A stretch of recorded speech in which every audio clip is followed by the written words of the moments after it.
Good evening.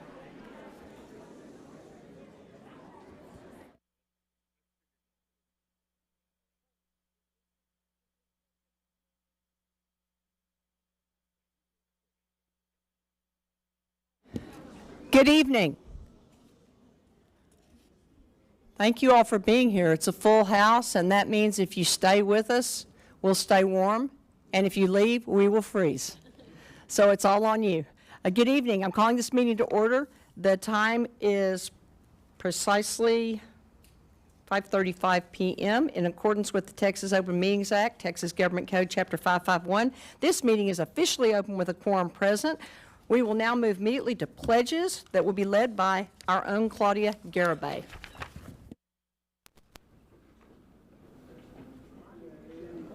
I pledge allegiance to the flag of the United States of America, to the republic. One nation, under God, indivisible, with liberty and justice for all. Honor the Texas flag. I pledge allegiance to thee, one state, under God, one and indivisible. Turn it right back over to Ms. Garibay, who will begin our recognitions. Ms. Garibay. Thank you, President Jackson. President Jackson, trustees, and Dr. Ramsey. Tonight, we were greeted by the JROTC from Southwest High School. This afternoon with us is Cadet Emily Cortez, Battalion Commander. If you could please stand as I called your name. Cadet Hala Jefferson, Executive Officer. Cadet Cassandra Troches, Command Sergeant Major. Cadet Isabella Wingate, Intelligence Officer. Please let's give them a round of applause.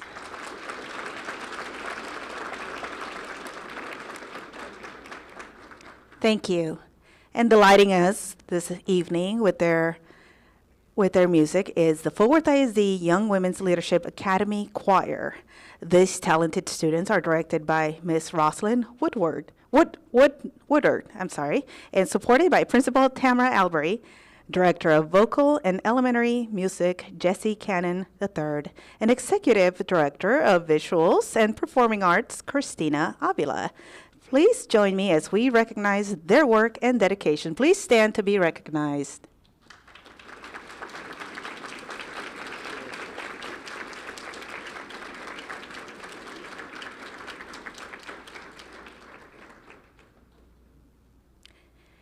This evening, we would also like to recognize a general donation from Topgolf Callaway Brands that will assist the district with supporting student needs during our enrollment period at the beginning of the next school year.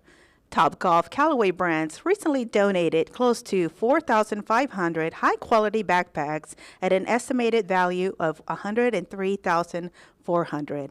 These backpacks are generic in color and design, and they will be distributed to students at all grade levels. Topgolf Callaway Brands Corporation is a technically modern golf and active lifestyle company with a portfolio of brands including Topgolf, Callaway Golf, Travis Matthew, Top Racer, Odyssey, OGO, Jack Wolfskin, and World Golf Tour. The North American distribution center for these brands has been in Fort Worth since 2012. Brooke Guyton, project manager, and Keisha Tate, human resources business partner, are here with us tonight, representing Topgolf Callaway Brands. Please stand to be recognized.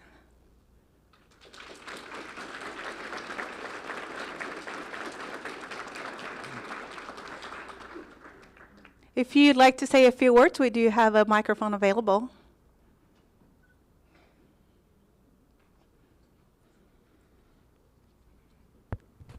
Is it on?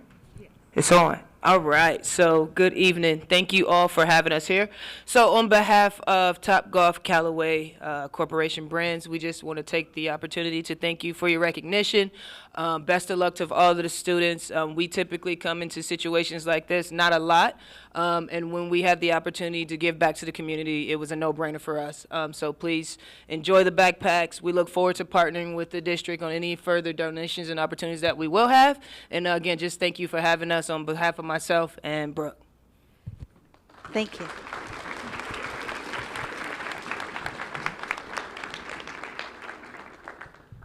With great pride, we recognize the 22 members of 7 high schools selected to perform with the Texas All-State Ensembles at the 2023 Texas Music Educators Association Clinic Convention in San Antonio in February. These students have earned one of the highest honors a Texas music student can receive, and we commend them for their hard work and dedication to their craft. These students were chosen through a competitive process that began at the district level and culminated in a statewide audition. Over 70,000 students from around the state vied for this honor, and only 1,875 were selected to perform in one of 18 ensembles. To be chosen as an all-state musician is a testament to the dedication, talent, and hard work of these students and their music teachers. The Texas Music Educators Association sponsors the Texas All-State Competition, which is dedicated to promoting excellence in music education. The All-State students participated in 4 days of rehearsals with nationally recognized conductors during the TMEA Clinic Convention, and their performances for thousands of attendees brought this extraordinary event to a close. We congratulate these All-State students on their remarkable achievements. We also thank their music teachers for their dedication to their students and their craft, as they have played a vital role in helping these students reach this incredible milestone. Please stand as your name is read to be recognized. Attendees, please hold your applause until all names are called. Thanks. Benbrook Middle High School, Lila Duke, Gavin Riggs, and Dylan Castleberry. Carter Riverside High School, Natalie Avila, Caden Chazaretta, Abigail Jimenez, Maribel Rivas, Jordan Medina. And the educator for Benbrook Middle High School was Dr. Emily Sines, and the educator for Carter Riverside High School is Jordan English and Samuel Ramirez. For I Am Terrell Academy for STEM and VPA, Elliot Bernard, Myra Koenig, Jessica Kelly, Annika Junker, Cooper Irwin, Brady Moore, Yvonne Davis, and Martin Clapper. And the educators are Mary Margaret Sokinch, Hunter Lewis, and Veronica Schramm. For Northside High School, Nestor Aguado, educator Ramon Nino, Imelda Martinez, and John Olmos. For Pascal High School, Angela Sanchez, Colin Rustad, and the educators are Trevlin Nipper, Nathan Benavidez, Matt Sawyer, and Lance Walker. For Southwest High School, Jada Jones, Isaac Benavidez, and the educators are Aubrey Kistler and Leanna Noblet. For Western Hills High School, Weldon Cannon, and the educator is Blake Glass. Let's give them all a round of applause.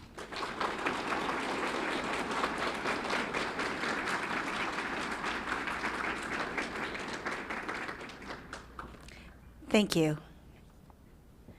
Tonight, we would also like to recognize the following Fort Worth ISD basketball teams who had a victory in this year's playoffs. Please stand as I call your name to be recognized, and please hold your applause until all names are called. Let's start with girls basketball playoff team, Conference 4A, Dunbar High School, District and by District champs. Head coach, Candace Isaac. Team members include Tiana McKinney, Amaya Albert, Tommy Graves, Jordan McIntosh, Dallas Henry, Sierra Riddick, Jalen Mills, Elizabeth Peterson, Ariel Durand, Tamaya Johnson, Brooke Howard, Raina Vial, Michaela Melvu. Now moving on to the boys basketball playoff teams. We can clap for them and then move on. Thank you.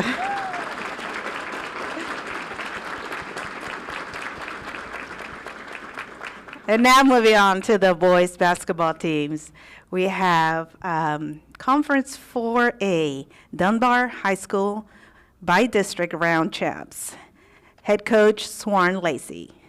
And their team members include, please stand as I call your name to be recognized. And please hold your applause until all names are called. Jeff Curvin, Jonathan McLean, Dwight Johnson, Jonathan Williams, Anthony Downs, Moses Miller, Jamarcus Franklin, Marcus Medade, Robert Johnson, Dylan Henderson, Aaron Boyce, Keshawn Sims, Keshawn Mills, Keshawn Johnson, Kaylin Jones. Let's give them a round of applause.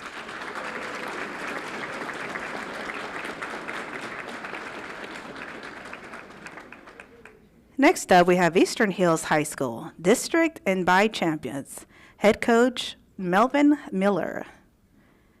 Players include Messiah Miller, Jalen Walker, Alex Barther, Salin Briggs, Sayan Briggs, Kawami Davis, Caden Walker, Devin Gardner, Dorian Johnson, Camden McGilvery, Aaron Bradshaw, Rylan Brown, Dante Delapaz. Let's give them all a round of applause.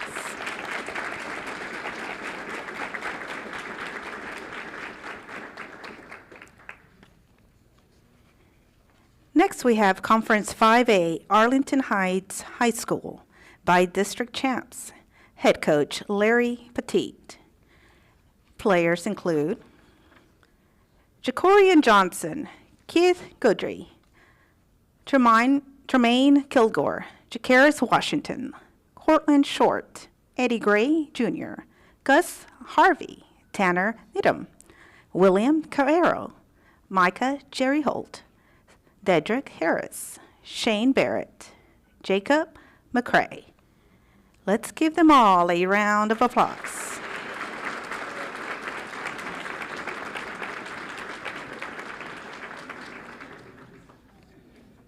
Okay. And last, we have Odie Wyatt High School, district champions for the 6th year in a row by district. But that's not it. By district champs, area champs, regional quarterfinal champs, led by head coach DeMarcus James. The roster includes DeMarcus Nix. Please stand to be recognized as I call your names. Asaya Williams, DeAdrian Thomas, Jamari Larkin, Miles Rooksby, Nicholas Gunter, Logan Thomas, Morgan Baldwin, Kamar McBean, Kelton Thompson, Keldon Barrett, Jalen Germany, Eric Langston, Blaine Hayes, Samar Allen. Let's give them a round of applause.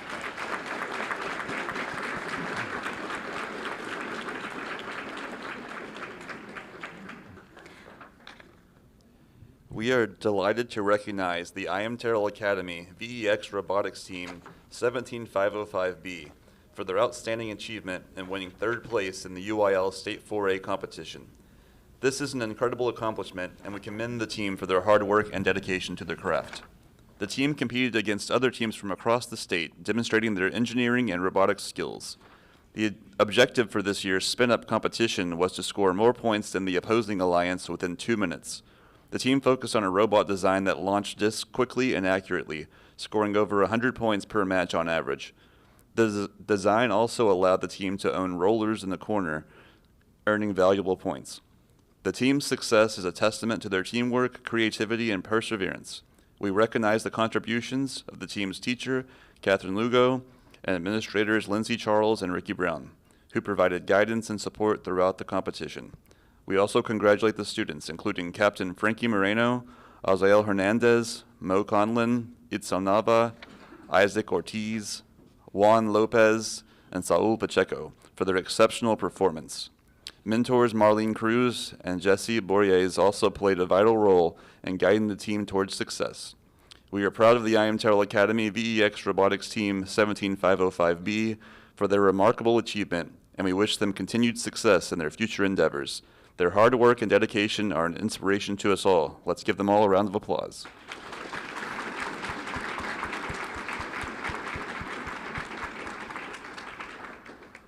Continuing with tonight's recognitions, the Early Learning Department at Fort Worth ISD deserves recognition for its outstanding participation in the annual Jumpstart Read for the Record Day that was held October 27, 2022. The program rallied over 140 librarians from various campuses. As a result, over 90 district leaders, from Superintendent Ramsey to executive directors from every department, visited campuses to read to students. The Early Learning Department's commitment to promoting literacy did not stop there. They provided a copy of The Nigel and the Moon to every campus and distributed a book to over 4,500 pre-K students to take home and celebrate the occasion with their families. This fostered a love for reading and encouraged family partnerships. As a result of this district-wide involvement, Fort Worth ISD was chosen as the 2022 District of the Year. As a reward for their hard work, all pre-K students in the district participated in a live read aloud by the author, Anwin Edie. Students were also able to submit questions to the author. Additionally, the school district received a plaque to commemorate their accomplishment. The Early Learning Department's commitment to promoting literacy and fostering a love of reading is a commendable achievement. Their efforts have had a lasting impact on district students, families, and staff, and their dedication to promoting literacy will undoubtedly continue to pay dividends in the future. Please join us in recognizing all participating students in the Early Learning Department under the Office of Academics, including Dr. Marcy Sorensen, Chief Academic Officer, Olienka Ojo, Executive Director of Early Learning, Dr. Heather Hennessy, Director of Early Learning, Victor Chapa, Director of Library Media Services, and instructional coaches Keisha Smith, Eugenia Gonzalez, Rose Moreno, Kim Holland, Christelle Delgado, Elise Wilcox, Versika Bailey, and Frankie Vaca. Let's give them all a round of applause.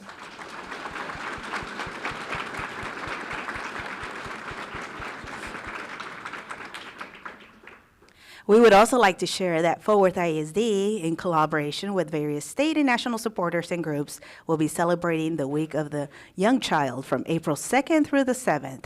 This special week is dedicated to honoring children from birth to 8 years old in the U.S., as well as their families, teachers, and other adults who play a crucial role in shaping their bright futures. As a token of appreciation for their support of the Early Learning Program and the Week of the Young Child, Fort Worth ISD trustees receive books containing a unique collection of pre-K students' thumbprints. Let's give them again a round of applause for their great efforts.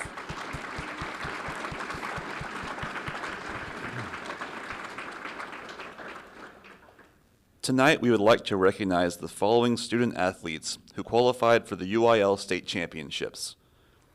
In UIL State Wrestling, from Benbrook High School, Calliope Heifner and Cameron McGuire. The head coach is Wade Cribbs.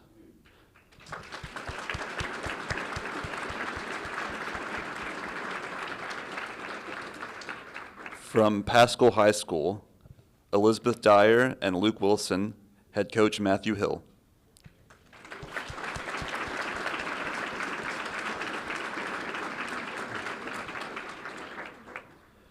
For UIL State Swimming, from Western Hills High School, Nils Marsk, Yangel Ortiz Hernandez, and head coach Nancy Wendell.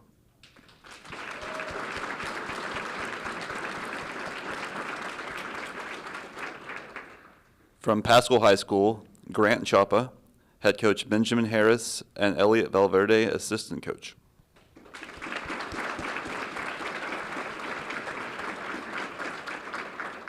Congratulations to all of you. This concludes our recognitions for this evening.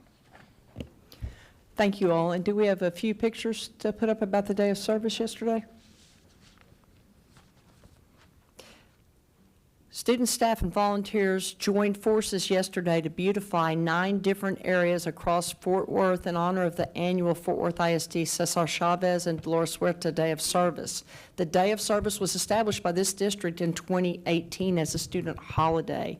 The goal was to give students and adults time to give back to this community. This year, dozens of students, staff who were off, community members, and several school board trustees tackled beautification projects in the name of Mr. Chavez and Ms. Huerta, who not only championed workers' rights, but also education, community service, and this environment.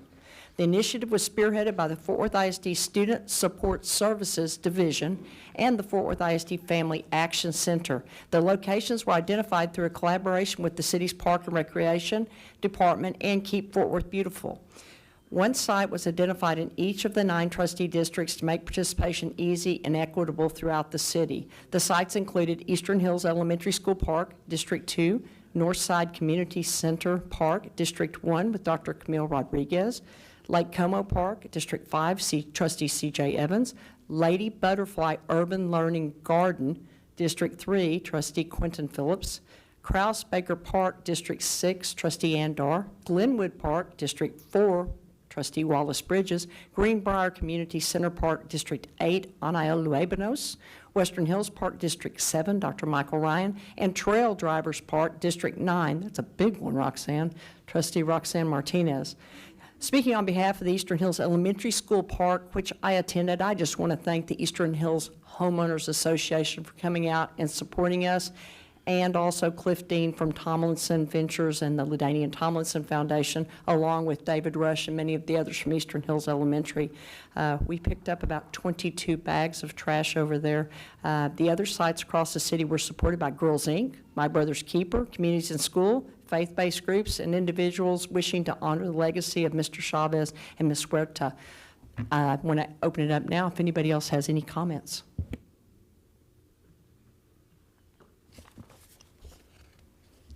Trustee Luebanos? Thank you, President Jackson. I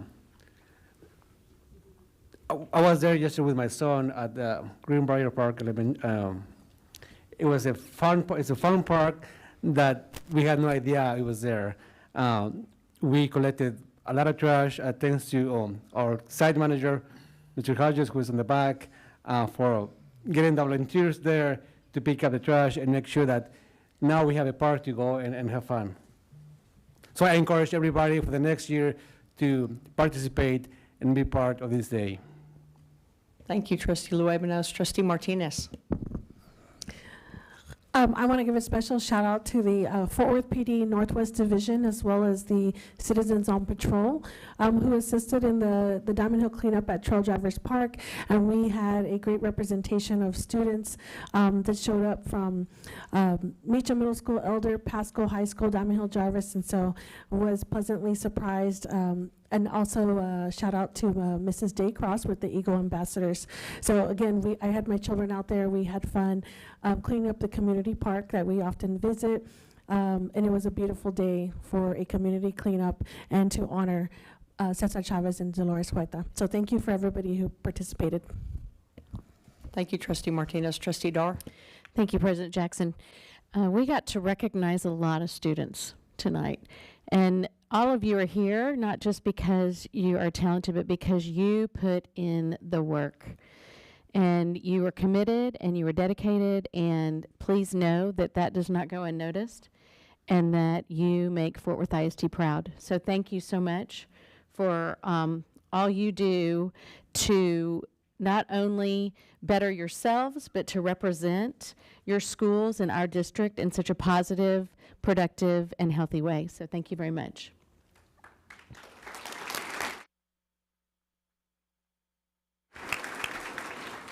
At this time, we'll take a very short break, and Ms. Garibay will organize us, and we'll take a few pictures.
We're on number 6 on the agenda. Thank you all, and the rest of you must stay because it will get very cold if you all leave.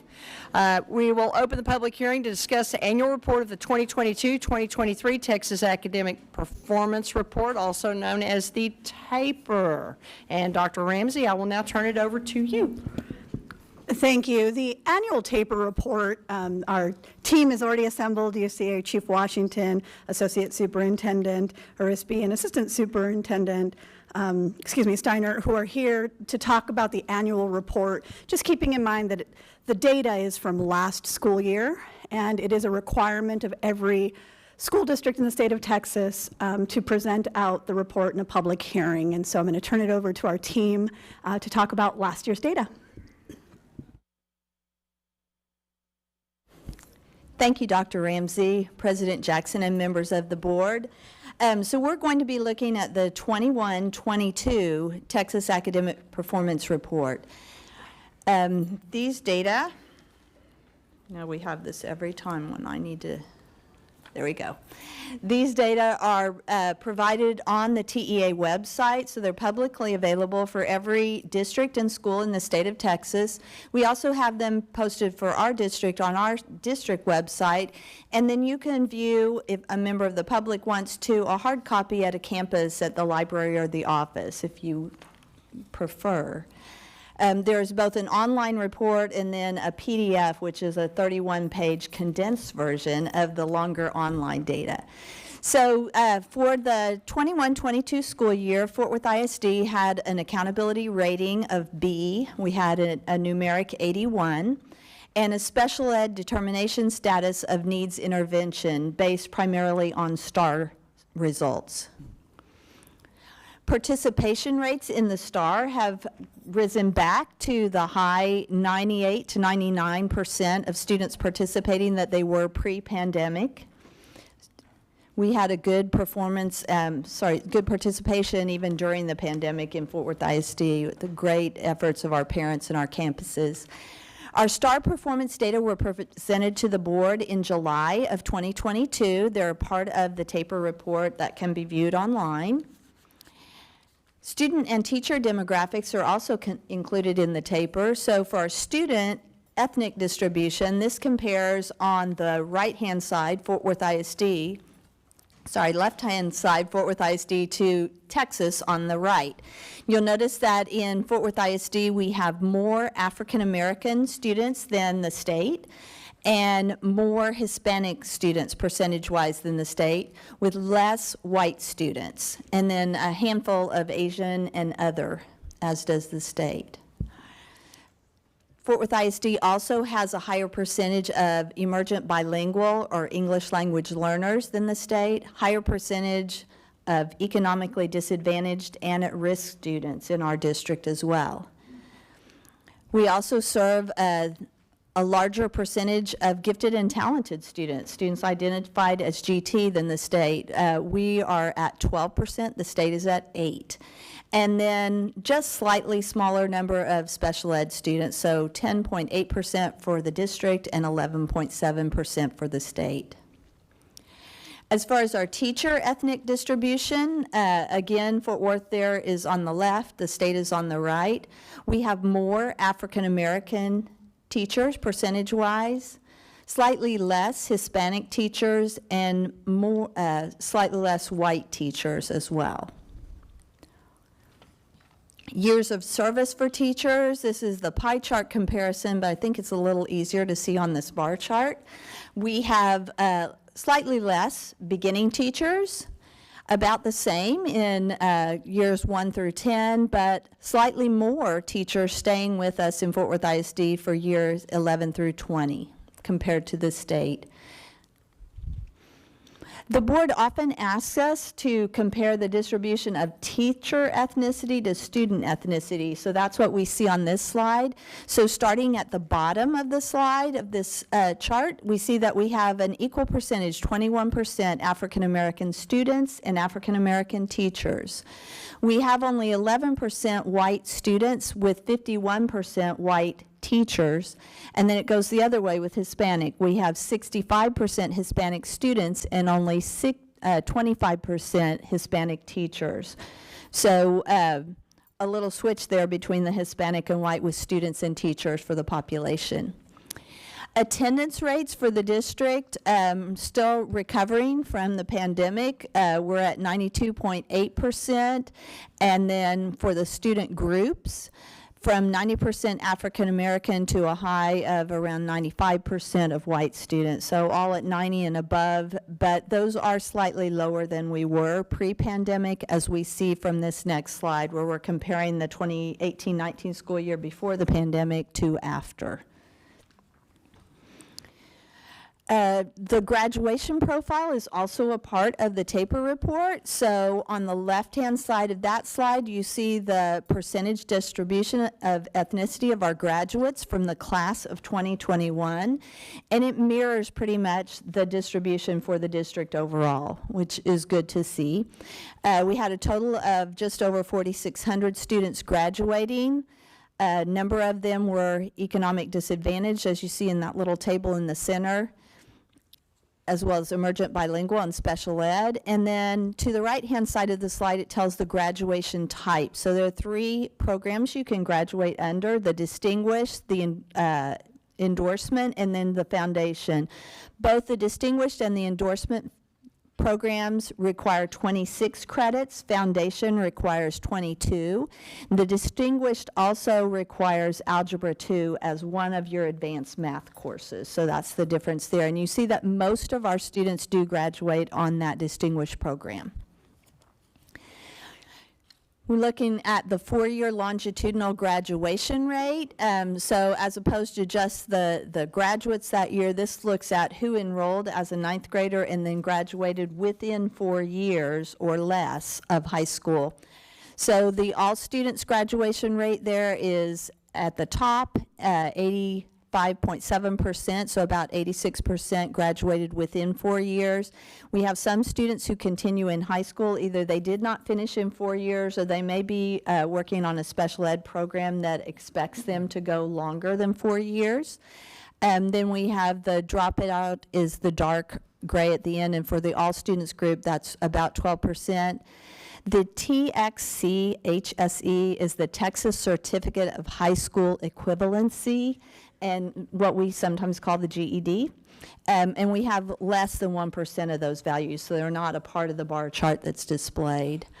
You see those as well for each student group there on the cohort of 21 graduates. We also look at the annual dropout rate. There's a rate separate for grades 7 and 8, the middle school, from the 9 through 12. So this is the middle school rate, and that's an annual rate. So any student who was enrolled for any days during that school year, 2021, and who did not complete the year but dropped out. These rates for the 2021 school year are higher than we have seen in the past. So you may be looking at those and thinking, I don't remember that that was that high. Remember that this year we had a lot of students in virtual instruction and some in hybrid instruction, and so we are seeing those higher, and we'll be monitoring that closely to make sure that those are coming back down post-pandemic. So this is the 2021 school year. Same thing for the annual dropout rate for grades 9 through 12. Again, higher than we have seen in the past for the district, the gray bar, and then for the various student groups, they are all a bit higher than we've seen in the past, given that hybrid instruction and virtual instruction that year. Next, we'll look at the college, career, and military graduates out of that graduating class we just looked at, and I won't read all the criteria to you. I know that the board is familiar with these from other reports that we do in Goal 3. This is the class of 2021. So the bottom part of the bar, the dark part, is the college-ready graduates. The teal color stacked on top of the dark bar is the career and military graduates, and then the little green circle at the top adds them up for you. So that's the total for each group. For the district, then, we see that we have about 66.4% of the class of 21 that graduated college, career, and military ready. The state goal was actually 60% that the state has set for their 60 by 30 goal. So we're above that, but we're not quite as high as we were pre-pandemic. So again, this is a thing that we're watching rebound. And then you see that for each of the student groups. It's often a question about that special ed bar, so I'll go ahead and say that large percentage of career and military ready in the special ed bar means that those students completed their IEP and were either on an advanced program or demonstrated workforce readiness for some skills that they are required to have when they graduate to demonstrate that self-care or workforce readiness as part of their special education program. So our special ed team is doing a great job with that. Finally, the SAT score for that class of 2021. In our district, we give a school day SAT so that not just students enrolled in advanced classes, but every student enrolled in Fort Worth ISD has an opportunity to participate in the SAT program. And so you see the district score there of 90.6 compared to the state and the region, and then for each student group as well. I'm going to turn it over to Dr. Washington to go over the incidents portion of this report. Thank you. Good evening, President Jackson, Board Trustees. As shared, the TAPER report requires that we report violent and criminal incidents, which is what's reflected here in the chart, with the exception of Code 21. Code 21 is our most common code used by administrators, and that reflects incidents such as insubordinate, profanity, skipping, and even fights that don't result in assaults or tickets. The other codes are reflected, as you can see. Then if you look at school year 18-19, that was our last in-person full school year pre-COVID. School years 19 and 20 and 2021 were school years where we were not fully in person. And then school years 21 and 22 was our first full in-person school year post-COVID. Additionally, Fort Worth ISD serves as the alternative educational placement for all schools in Tarrant County. So that includes our DAP, our schools like JJAP, our detention centers, and other alternative schools. So you'll see that the data reflected there.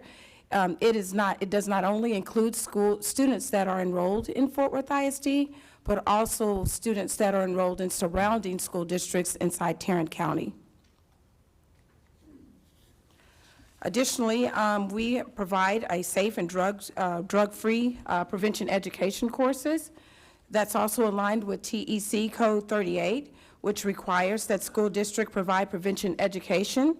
This spring, our counselors are providing prevention education courses in subjects like bullying, cyberbullying, and bullying, problem-solving skills and positive relationships, post-secondary planning, safe and supportive school climates, and substance abuse prevention. Those are just some of the courses that are being offered. Additionally, with parent consent, we provide child maltreatment and abuse courses, exploitation, suicide prevention, and violence prevention.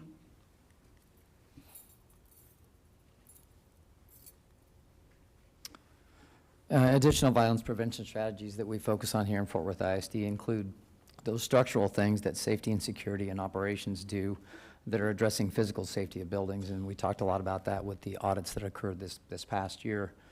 The Friends for Life partnership we have with the City of Fort Worth is an anonymous call line, also an app that students can report any criminal activity, including bullying or concerns on campus safety anonymously. Those reports come to the campus administrator and then also to the campus intervention specialist so we can follow up.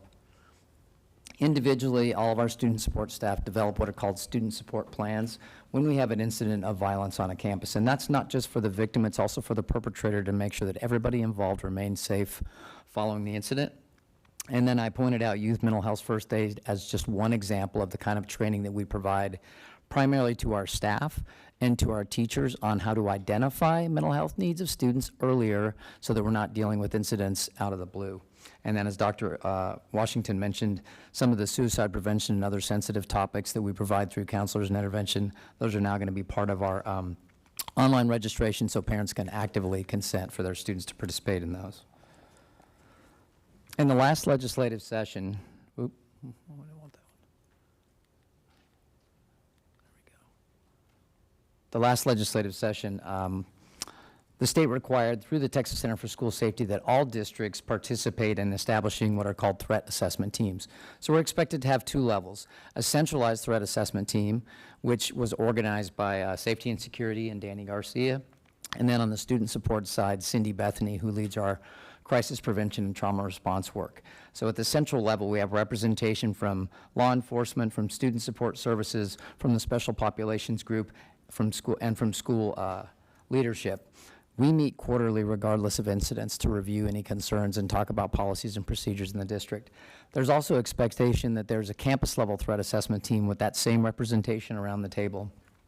So along with that, we developed an online threat assessment tool. Previously, Fort Worth ISD has had risk assessments in place for suicidal behavior and for violence behavior. Those risk assessments are pretty short, 2 pages long. And so what a campus does in a violent situation is they'll do a violence risk assessment on a student first.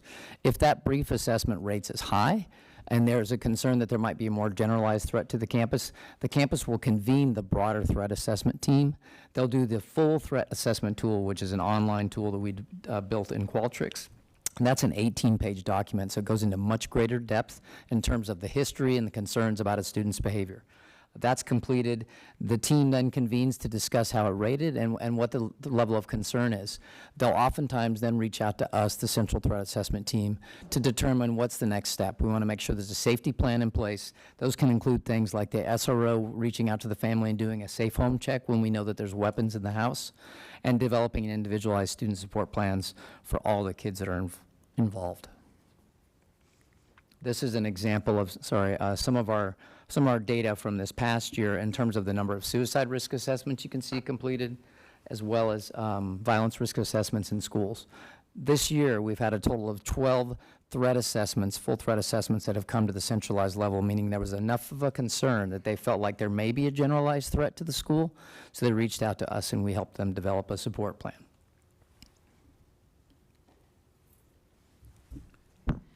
Also included in the taper is a link to our financial report, which the board heard from our chief financial officer this fall. And finally, we include information from the Texas Higher Ed Coordinating Board about the number of graduates from Fort Worth ISD that enroll in higher education in Texas.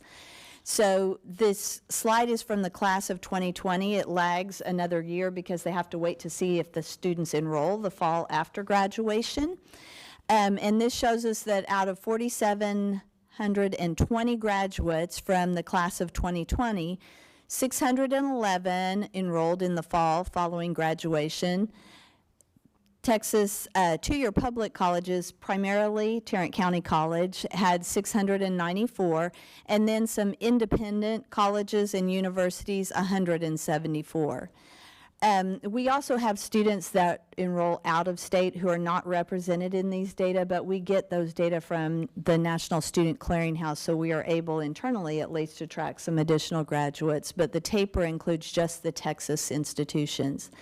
The non-trackable, this is usually a question, non-trackable means that they did not have an ID number that was unique in K-12 that they also used in higher ed. So sometimes we have some state-assigned K-12 ID numbers, and then the students will use another number when they enroll in college. And then not found, that 2328, simply means that they were not found in the Texas higher ed data in the fall following graduation. That doesn't mean if they enrolled in the spring semester, laid out a semester, or took a gap year, they're not included in those data. And the board has this same data for all of the separate high schools in your packet as well. That is our presentation, and we'll be happy to answer questions if there are any.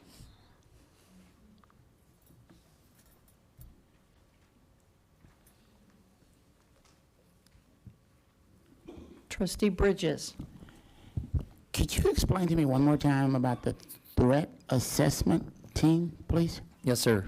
So the district is expected to have a centralized team that covers the entire district, and so that includes representatives from safety and security, student support services, crisis prevention and response, special education, those types of programs, and then school leadership. So we meet quarterly. We developed an online tool that's a comprehensive threat assessment to determine if an incident happens at a campus, is it really a generalized threat? Because that's one of the differentiating factors with a threat assessment is we're not talking about I threaten you and we got in a fight at campus. We're talking about I may pose a more generalized threat to the broader school community. I maybe posted something online that's of concern. Teacher saw something in one of my essays that's of concern. So those are what generally bring it to the head at the campus staff. They do a much shorter assessment called a violence risk assessment where they answer questions like, does the student have a history of violence? Does the student have access to weapons? Those kinds of things. If they do that shorter tool and they determine we're concerned to the level that we think we need to get more people around the table, because an administrator or a counselor can do that assessment by themselves with the student. If they have a higher level of concern, then they're going to convene the broader team, including their SRO, the other administrators and their counseling team, to say, let's go through this 18 pages and let's ask more questions. What do we know about the family? What do we know about the peers? What do we know about the history? What do we know about middle school previously? Those things. So that once they complete that, they have a better picture to tell us, is this something we need to be concerned about and then we need to take action on, or is it just something we need to watch closely? We don't want to profile students Right. by any means. So, and I'm curious to know, like at the end of the day, do you come up with a number? We do. It's either low, moderate, or high. So Okay. depending on how many questions you answer yes to, you're going to end up with a low rating, a moderate rating, or a high rating. Anything that's moderate, generally they're calling our centralized team and we're consulting with them to let them know what we think. Certainly if it's high, we're taking action. Do you guys track as far as the ones that are high? And to say, and I'm just picking a number, we had 50 threat assessments. And I'm not saying there's 50 Right. threat assessments. I'm saying, I'm curious to know if there a number that you look at, that you can look at the end of the year and say, okay, yeah, we had 10 threat assessments this year opposed to last year. That way you can, I don't know, is there a way to say if we're improving or we need some work in that area? Sure, absolutely. As I mentioned on the slide, we've had 12 full threat That's what I assessments this thought. I year. want to Yeah. Only 12? Only 12, because when you go through the 18 pages, and what oftentimes happens is the campus does the entire assessment and then realize it really is low. But it's a good exercise because they ask more questions, they learn more about the student, and that's the whole point of this from the state's perspective, is that we're getting ahead of scary incidents, right? We're seeing the early signs. It kind of goes back to what happened in 2001 with the If You See Something, Say Something campaign. That's really the approach when it comes to school safety now, is that we want everybody at the campus, students and faculty, if you see anything of concern, say something, we assess it, and then we want to see, is there real threat concern behind it? So yes, when we narrow it down to those that really met the threshold and needed a larger conversation, only 12 this year that presented what we believe to be a potential generalized threat to the broader school. But out of those 12, there have only been 2 that we felt like were significant enough that we had police action in the home and those types of more serious interventions. And that 12 is throughout the whole district? Yes, sir. What oftentimes happens is we'll see that it's a threat, but the threat is specific to an individual student around an individual isolated incident, and that's not what the generalized threat assessment about. It's really about there's a larger concern, we feel like there's needs that are unmet. Now, those 12 come out of probably 500 violence risk assessments that occurred at the campus level, and after those were done, they determined, I don't think it's high enough to take it to that 18-page level. Okay. And when you look at the amount of incidents Yes, sir. throughout the year, where are we at this year compared to last year? So we would probably want to compare to 18-19, right? The last okay. And tell me why again? relatively normal year because of the COVID impact, the 2 years in between there, right? Right, okay, I'm sorry. And so on a general given year, we'll do 1,000 suicide risk assessments and somewhere in the neighborhood of 400 to 500 violence risk assessments. The reason there's a difference there is that oftentimes violence incidents that occur on campuses like fights, there's intervention by police, students are removed before we ever get a chance to do a risk assessment. What we do in those cases when the student returns to campus, we want to see where they're at, so we'll do a violence risk assessment quickly. But we always do far more suicide risk assessments on an annual basis than violence risk assessments. Okay, I'd like to meet you after. Sure. Because there's a couple other questions I'm a bit confused about. Thank you. Yeah, you're welcome. Trustee Dar? Thank you for this report. On slide 14, it's the attendance rates, and we're at 92.8. And we know that if kids aren't in that classroom, they're not learning. So what are we doing to increase the attendance rates?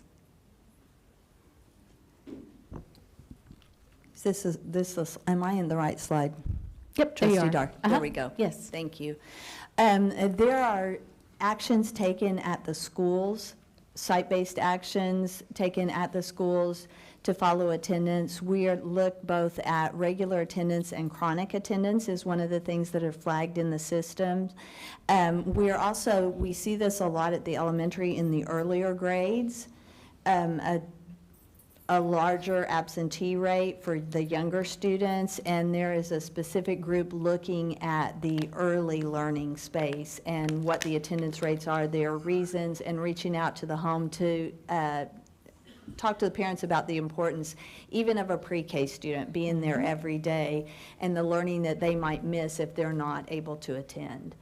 So campuses are targeting that and looking at that, and we've seen those rates going up as we've come back following COVID. Last year, we did have still some COVID outbreaks in campuses for both teachers and students, as well as the flu. After students had been home for a long time and hadn't gotten some of those things, they tended to get a bit more last year. So we believe that we'll see that continue to get better. Trustee Dar, if I can add, we've made a significant investment using ESSER funds with a family engagement specialist that's at every elementary and every middle school. They begin by, first every kid and parent receives a call from the district, but then they do a follow-up warm call to determine if there's something and a reason that the kids are not coming to school. Sometimes it's additional resources, it may be transportation. They connect families with those resources. We've logged the number of calls, and we've seen where there's been an increase in student attendance this school year. And not only that, just bringing back funds to the district and recapturing, as well as we give a report to every campus regarding their chronic absenteeism.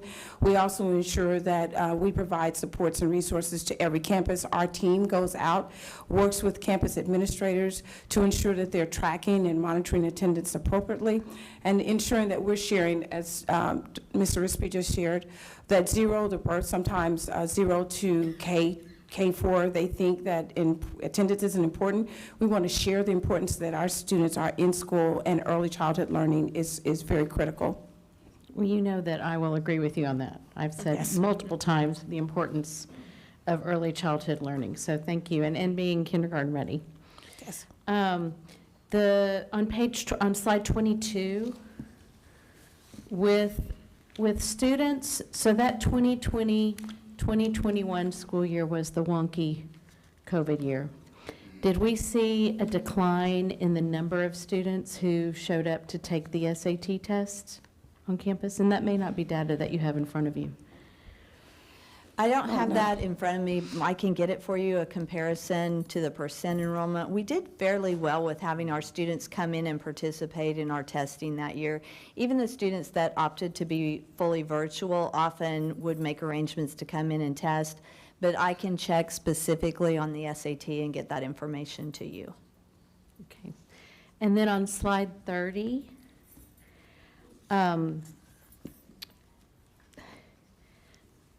the task of tracking college enrollment seems a bit daunting to me. And how, because once those kids graduate, they scatter. And is that something the district is tracking? Is that something the state is tracking? Both. The district doesn't have a specific way to follow the kids, but we do participate with both the Texas Higher Ed Coordinating Board, which is a service in Texas that is provided to K-12 school districts. We get reports back, and then we opt to purchase the National Student Clearinghouse data. So that is an additional layer that we can add on through National Student Clearinghouse. And universities don't have to participate in that, but most do. And does that apply to the out-of-state, the kids that go to Yes. school out-of-state instead of in-state? They actually have both. Okay. So we compare what we get from Texas with what National Student Clearinghouse gives us to Texas, and it's very close. And then we get the out-of-state data from that specifically. That's our only source of out-of-state.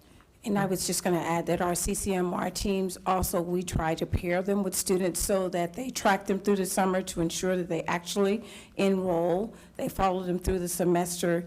So we also just don't want to send them out. We want to make sure we connect them and stay connected with them, because sometimes once they leave, they struggle to know what the next steps are. So we try to make sure we track and ensure that they are following them all the way through their first year. College enrollment is not always an intuitive process. It is not. No, not at all. Okay, thank you so much. Trustee Phillips. Thank you, President Jackson. Yes, at the very beginning of the report talks about special education determination, status, needs, intervention. And I guess I'm just trying to reconcile that with the college career military readiness, because it seems like at 90% in special education that we preparing young people for, preparing them for college career military readiness in the special education category, yet we need intervention. So how does that align with one another, I guess? They are two different measurements. Good catch on that. So the state sets up a system to review the special ed performance, and as I noted, that's mainly their performance on 3 through 8 star and star end of course, which may not be comparable to some thresholds or targets set by the state. That's what that needs intervention is based on. However, students can graduate based on their IEP and with that workforce readiness, and so that's a separate metric. They may or may not have passed STAR depending on what their individual education plan calls for. Indeed, indeed. Thank you for that. And then, much like Trustee Dar was talking about as far as the tracking aspect, so, because I heard you talking about the National Clearinghouse and all those things. I mean, have we considered, or is this a task that we, as a district, should try to consider how to better, and I thank Dr. Washington, I know you said about how you're trying to have their tracking in place, but just how to track our graduates, period. So I know we get the information of those who enroll in particular colleges, but the ones who don't enroll, ways of being able to kind of really keep track of what type of careers are they going into, and where are they moving? I mean, I understand we're not putting a chip in everybody, right? But just really trying to be a part of their life, at least in those first initial years, to kind of see where those things are going. 'Cause I think that can help not only the students, that they still have supports in place, and they have people that are kind of, rooting for them and helping them out along the way. But it helps us as well as far as how we're catering things to know if we're sending people into certain walks of life or not, things of that nature. If I may interject, it's an outstanding question, and it's something that, because we have a strong partnership in T3, and I was kind of looking over Dr. Sines, because T3 is actually helping us with that. So as they help us have students navigate the college going process, also navigating once they get there, providing us that information and working on how do we keep our students, once they get to college, be successful in college. So our T3 partnership is also assisting us, so it's a third piece of how we're tracking that data. Indeed, indeed. So, and I guess, in addition to that, are there ways, and this, I don't know how much thought has already been put behind this, maybe this is spur of the moment, or maybe a lot of people thought a lot about it, but I'm saying those who don't go to college, ways of being able to kind of keep up with what their goings on, or what are they doing, what kind of career fields are they going to, what kind of jobs are they attaining? Is there ways for us to be able to have a better grasp of what that looks like? Sure, and Mr. Sines probably can answer that, but what I will say as he comes over is that Mr. Sines and I, Dr. Sines and I work very closely together. Both of our teams, we created CCMR teams. Each one has a team lead, and we make sure we've built a dashboard around tracking all CCMR indicators. So we ensure every one of our secondary children are meeting one of those indicators. So that's one of the things we're doing that tracks also certification and tracking college going. And then I think he can share. I will say that if tracking them going to college is difficult, tracking them when they go into the workforce is even more difficult. Sure. But with the work with the Mayor's Council and working with our local businesses, we are, as a group, trying to figure out a way to capture that data so we can make better decisions.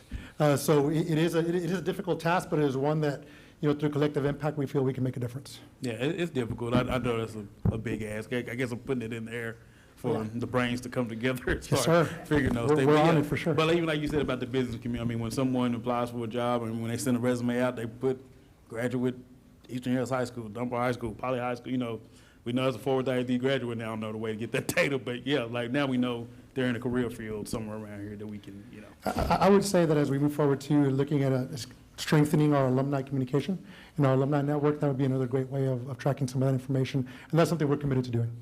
Thank you very much. Thank you, President Jackson. Trustee Evans. Thank you all again for this report. On slide 18 and 19 about the dropout rates, I appreciate that you had the comparison with the state and the region, but how do we look compared to other large urbans? Because does our region, is that including some of the smaller districts in the area? It definitely is including some of the smaller districts, Trustee Evans. We would be happy to send you a comparison with the other large urbans that we do some of our academic comparisons with on the dropout rate as well.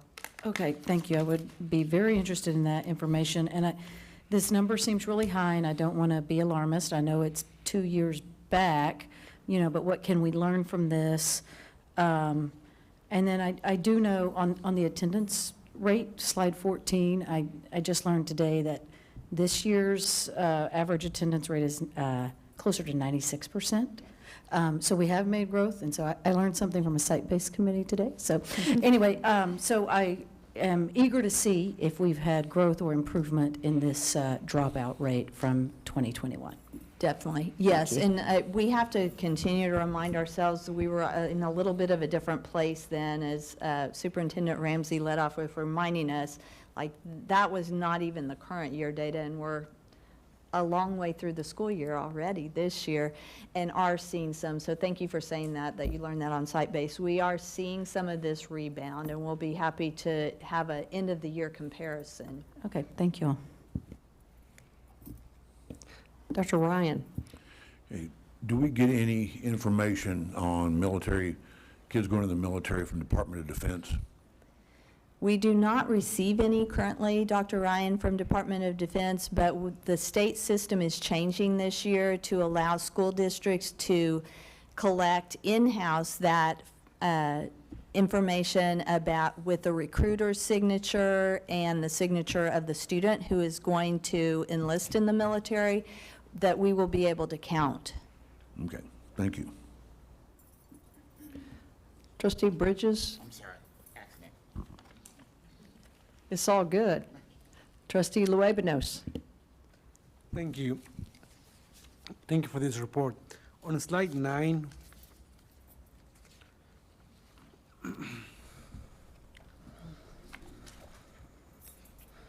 how often do we have enough resources to do gifted and talented services across the district? I'm not sure I'm the best person to answer that, but I will say that we have services like honors class in secondary. We have things like honors classes and our programs of choice that provide some of those services at secondary.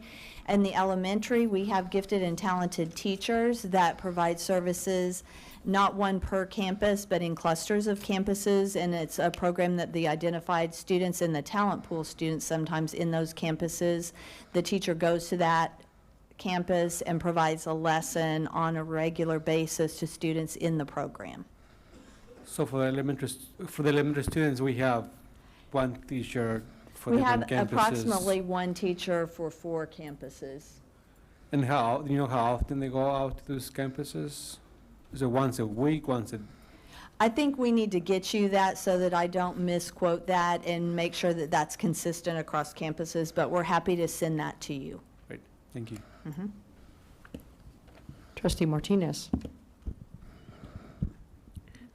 On slide 21, the CCMR graduates, why are our African-American students' CCMR rate so much lower than the other student groups? And what intentional efforts are we making to improve that rate as well as the dropout rate? One thing I will tell you that we've implemented, and that's to the support also with Dr. Sorensen, is our 9th grade on track. And so we have that at every high school. So that begins that we noticed the dip, as you saw, with the end of the 2021 school year. So really being intentional about ensuring that they are on track. We have a team of people that are tracking that with their credits, working with their counselors. We have our post-secondary readiness coaches that support that as well. So we've already seen an increase. I think we did a report earlier with CCMR in students being back on track for graduation. So we're doing that with all students, but most certainly looking at all student groups. I would add, Trustee Martinez, that in addition to that, I would say that one of our areas of opportunities is making sure that we are engaging our parents and reaching our parents, and that's part of the work that we are going as we go into this budget season next year. How do we make that process connection? And talking to a few parents that have spoken here before, in fact, I talked to one yesterday, it's really partnering with them and finding our parents where they are versus always expecting them to come to the school. So I think that's one effort where we're hitting the students, but we got to get the parents involved as well. So that's an area of opportunity for us.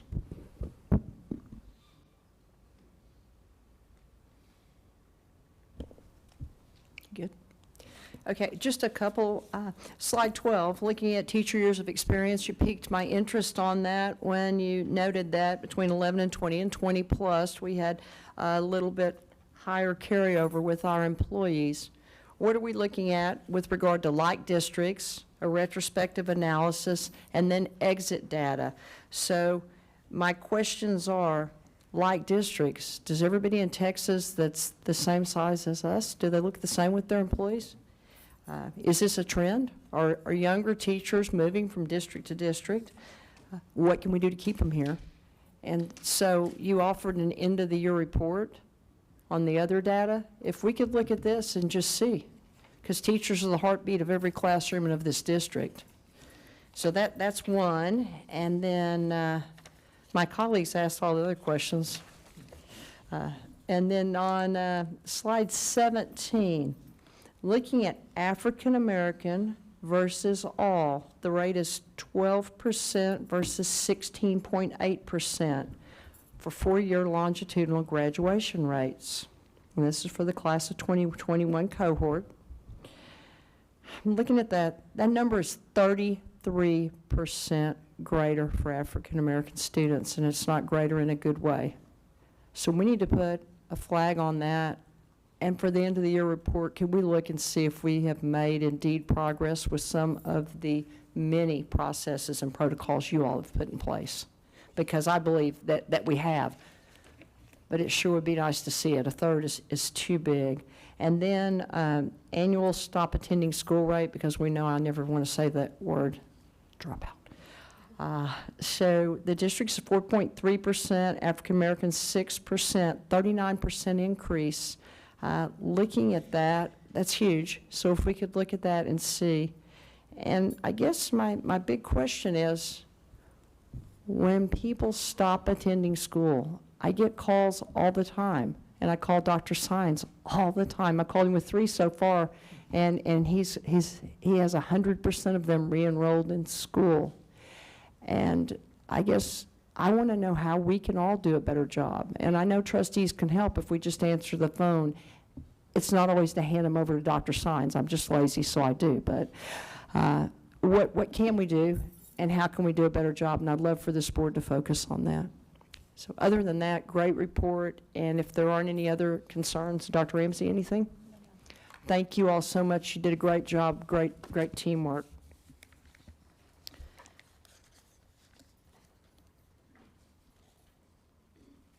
At this time, we will hear from those who requested to speak concerning the 2022-2023 Texas Academic Performance Report. First speaker is Carrie Raymeyer, who will be followed by Mr. Stephen Poole, who will be followed by Amy Super.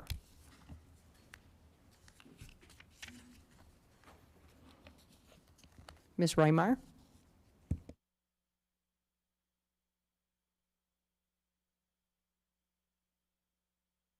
Good evening, Board. In an official statement issued in January of 2020, less than 3 years ago, Fort Worth ISD bragged of an enrollment of more than 83,000 students. You now will only say that we're below 72,000. Do the math. That's more than 11,000 students who've had the people that care for them most make the difficult decision to remove their students from Fort Worth ISD. The data just presented tells you just one of the many reasons families have had to struggle, many making significant sacrifices to find alternatives to ensure their children receive the education they deserve. Your administration isn't just failing the students that have left, it's failing those who remain. You've spent billions of dollars since 2020 and have very little to show for it. We hear change and cuts are coming, and we hope and pray it's not too late to save Fort Worth ISD. You as our Board of Trustees are ultimately responsible based off your poor decision making in more areas than I have time to comment on. Please listen to the many suggestions we've given to you and give our community the well-educated students we expect from our taxpayer-funded schools. Thank you. Thank you. Mr. Poole.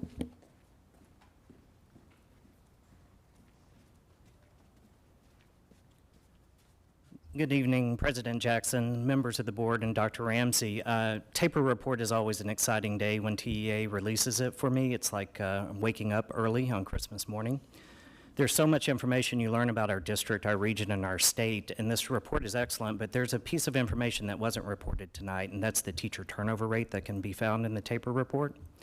Last year, 17.6% of teachers left Fort Worth ISD, and that's up about 2% over the year prior. But that matches the state average of 17.7%. But I think of it in terms of walking down a hallway in an elementary school. 1 out of every 6 teachers left Fort Worth ISD last year. And we don't do a good job capturing the data of why they leave and analyzing trends and maybe finding systemic changes that could occur within our schools and within our school system to keep those teachers involved. I'm going to show my age, but Carol Keaton Rylander Strayhorn, the one tough grandma when she was Texas Comptroller, actually did a study of the cost, the dollar amount cost of replacing a teacher when they leave a school district. And it was between $10,000 and $20,000. So there is not only an instructional cost, but there's also a dollar cost to the district. We do a great job recruiting. We need to because we're in a hyper competitive market. But we also need to have a laser-like focus on retaining our quality employees and teachers. And I will work hand in hand all day long with you all and the superintendent to make sure that gets done. One thing that caught my eye tonight, maybe we can start by reducing the 193 assaults on school staff and show that we value our school staff and we're going to keep them safe from verbal and physical assaults. So again, I'm willing to work and help out in any way I can. Thank you. Thank you.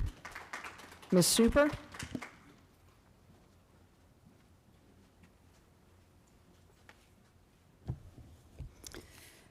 Good evening. I'm going to make a suggestion that you, as a board, make sure your constituents understand that they have access to all of the data that was presented tonight from the TEA site, and it's way more than 31 pages. This alone is a printout of every high school in Fort Worth ISD, all of the details, every single one of the percentages for every single one of the classes, broken down by all the demographics that you guys love to break things down by. Look it up, it's appalling. My main concern tonight is a statistic that I heard that I didn't read in there, and that was that our overall graduation rate is 85, almost 85%. I'm having a hard time figuring out how that could be when, according to this data that you provided tonight and that's on the TEA site, for all of the district, only 39% for end of course English 2 meet grade level. Only 22% for algebra meet grade level. Only 52% meet grade level in history. Only 34% meet biology. That's an overall percentage for all courses according to this data, and it broke it down for every single school, but overall 32% meet grade level. How are we graduating students, giving them diplomas? 85% of them, you're giving them diplomas when only 32% of them are meeting their grade levels for every subject? That is unacceptable. Do something about it.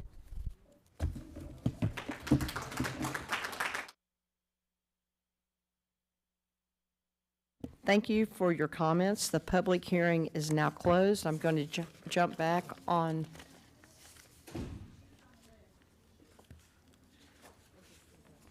Dr. Coleman.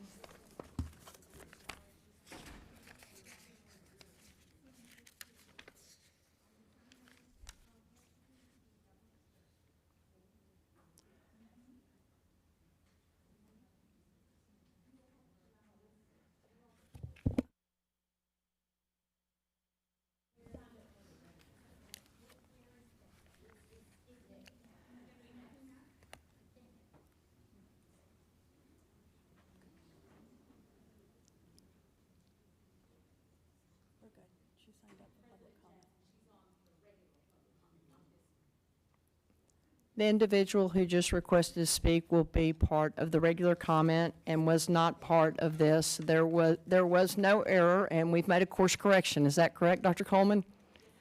Very good. Okay, we'll move on to public comment, but before we do, I made an error, and I want to correct that.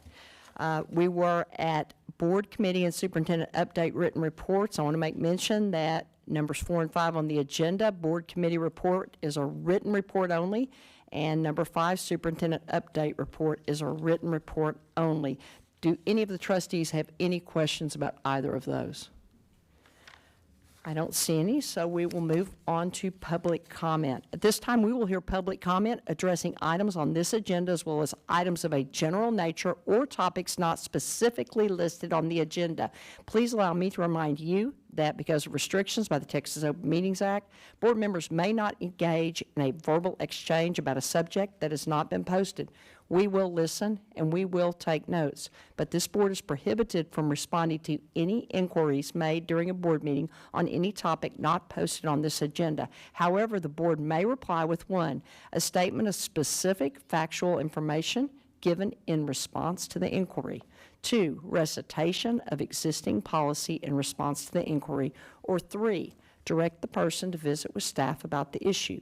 While this board listens to concerns of a general nature, speakers will practice normal rules of decorum. Vulgar language and profanity will not be tolerated as this is a public meeting and our students are watching. Additionally, disruptions of the meeting will not be tolerated. We ask the audience to refrain from interrupting speakers and playing audio recordings while they present to the board. Any employee, parent, or other member of the public is asked to comply with the appropriate grievance policy to have a complaint heard pursuant to the applicable board policy. Per board policy BED local, to allow everyone the opportunity to speak, no presentation may exceed 2 minutes unless the speaker has prior approval for additional time because of the use of a translator. Speakers who require the assistance of a translator are permitted double the allotted time of speakers who do not require the assistance of a translator. As soon as the speaker begins speaking, the time clock to your left will start. Furthermore, a speaker may not relinquish his or her time to another speaker. Also, this evening, some individuals would like to share their opinions but are unable to physically attend. Those written statements were shared with this Board of Trustees prior to this meeting and will not be read aloud during the board meeting. It is essential to gain as much public input as possible, and we understand together we are stronger and we build better solutions when we maximize public input. I ask that you please observe these rules for the purpose of effectively accomplishing the business of the meeting in a timely manner. Our first speaker is Dr. Elaine Edmonds, who will be followed by Sandra Fell.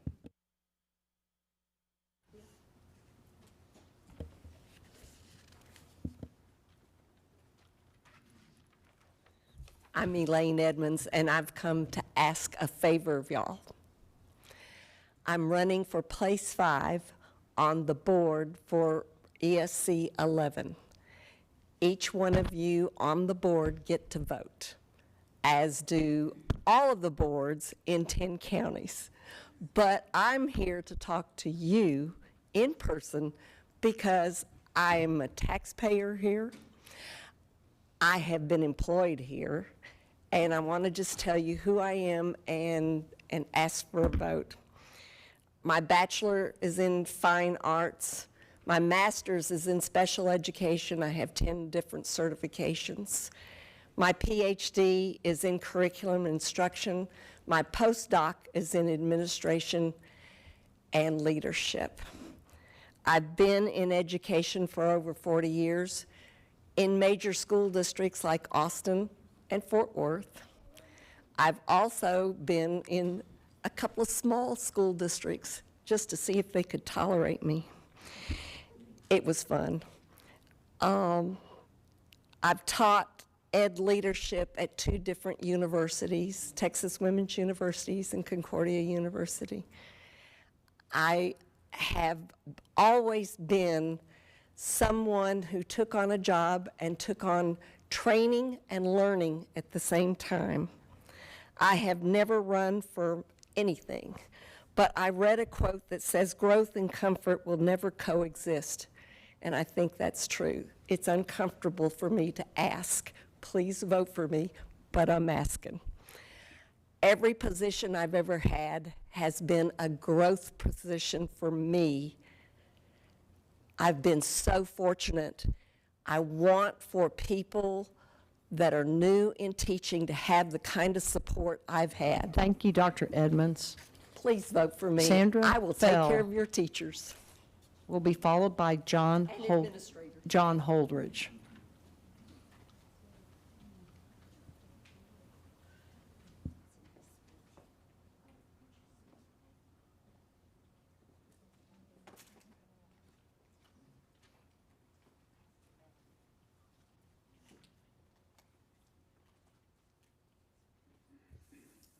Good evening, school board members, parents, and children.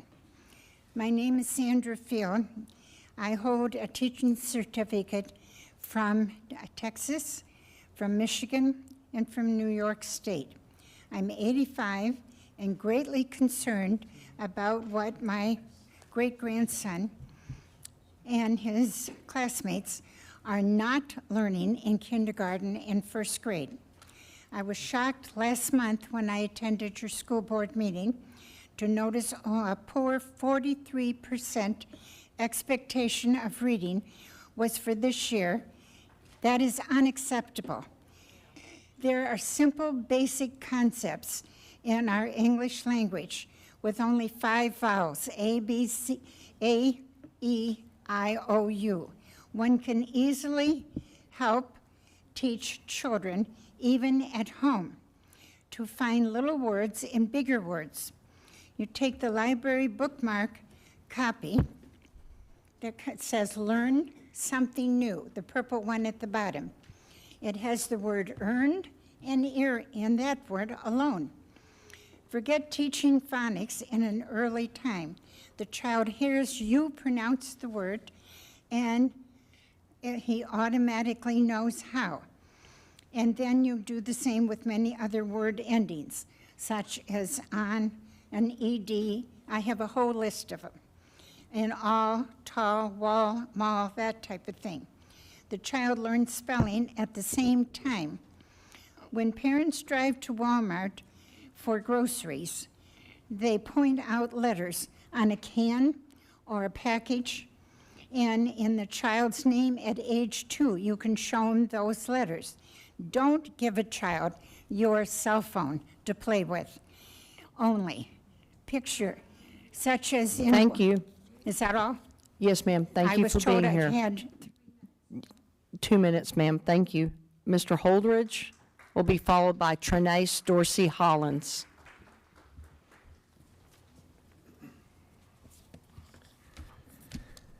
May I speak for a little while about the truth? God's truth. Adherence to these truths will probably make your job a whole lot easier. First, God created two genders, male and female, just two, no others.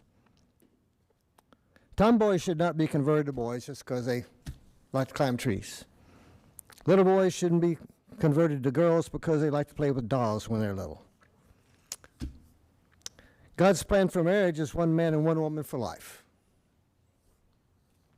Regarding racial disparity, equity, diversity, inclusion policies, Galatians 3:28 says, there is neither Jew nor Gentile, neither bond nor free, neither male nor female, neither black, brown, yellow, red, or white. All these were created equal by God. He plays no favorites, and neither should we. There's no place for race haters of any color in our society. I pray that the EDI department, or whatever it becomes, will not follow the lead of some of our federal government. Finally, with the organization that's going on, I pray that we'll get the teachers back to teaching the 3 R's in school to lift the performance levels to grade level.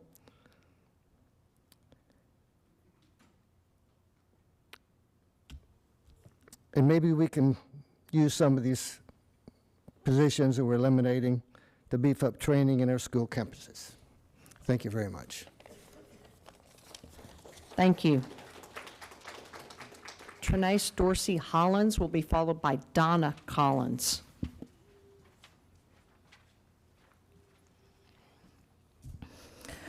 Good afternoon, Board. My name is Trinace Dorsey Hollins, and I'm with Parent Shield Fort Worth. While I know that there are some interesting and exciting things going on in the district right now, I am here to comment on the information that was presented at last board meeting. The data and the information that was presented last month, y'all, was disgusting. It was full of low expectation and even lower implementation. In Fort Worth ISD, we have only 37% of our third grade students reading at grade level, and let's not even discuss the black and brown kids because we just saw today that they're at the bottom of the bucket. Like, this is a civil rights issue of our time, and we need to address this immediately, like the grass was on fire. We don't have any more time to wait. And with only 13% of our high school students graduating and meeting SAT and ACT readiness, like, we have to do something about this.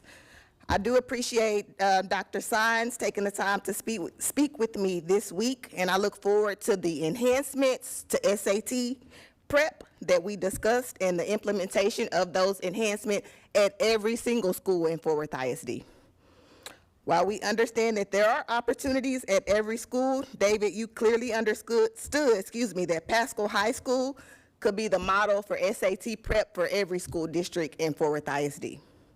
We truly hope that the numbers presented not only last month but today, as well as the district's current restructure and the outcry from parents that I represent today, we just pray that you guys make a change and put our kids first. Thank you.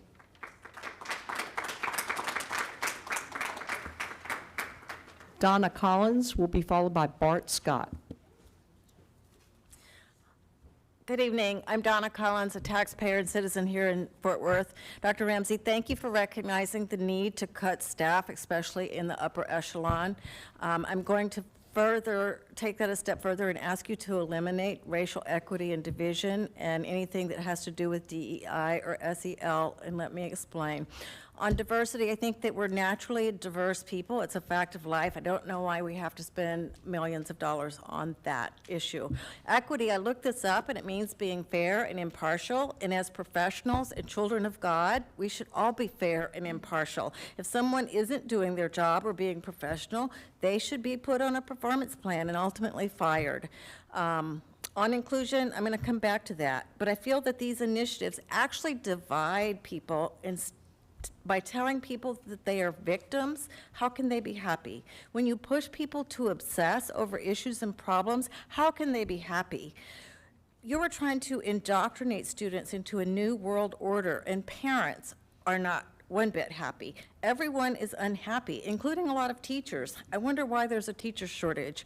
I said I would come back to inclusion. I feel that you are creating division instead of inclusion. You have, for example, my brother's keeper for my men of color, girls Inc. for African American girls, called Mi Madre for Latina women.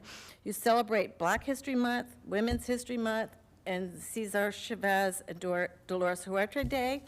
But I get it, people like to hang out with like-minded people, but my grandson, when he comes to Fort Worth ISD, will be a minority, and he won't be included. There's no club for him. God forbid there ever be a white boys club. Lastly, I want to say that I strongly support Bart Scott in his grievance. I feel his interest is truly in the interests of Fort Worth children. In summary, the children of Fort Worth need love, not exploitation. Thank you. Bart Scott will be followed by Chris Kittle. Good evening, board members, and I guess I'm going to be with you for the whole thing because my hearing is on the last of the agenda, so hopefully we'll be done before midnight. I wanted to first thank all of the parents and families that have come out to speak on behalf of the kids of color and kids of poverty that I've been fighting for 9 months, and I hope you hear the truth tonight and vote accordingly.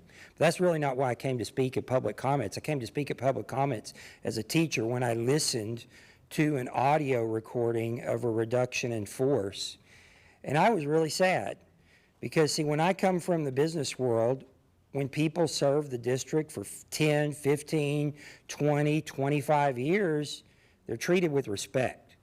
And what I heard at that meeting was threats and saying if you don't sign this paper that the board is going to terminate you or non-renew you. And that really puts you in a difficult position. And I think it was totally inappropriate.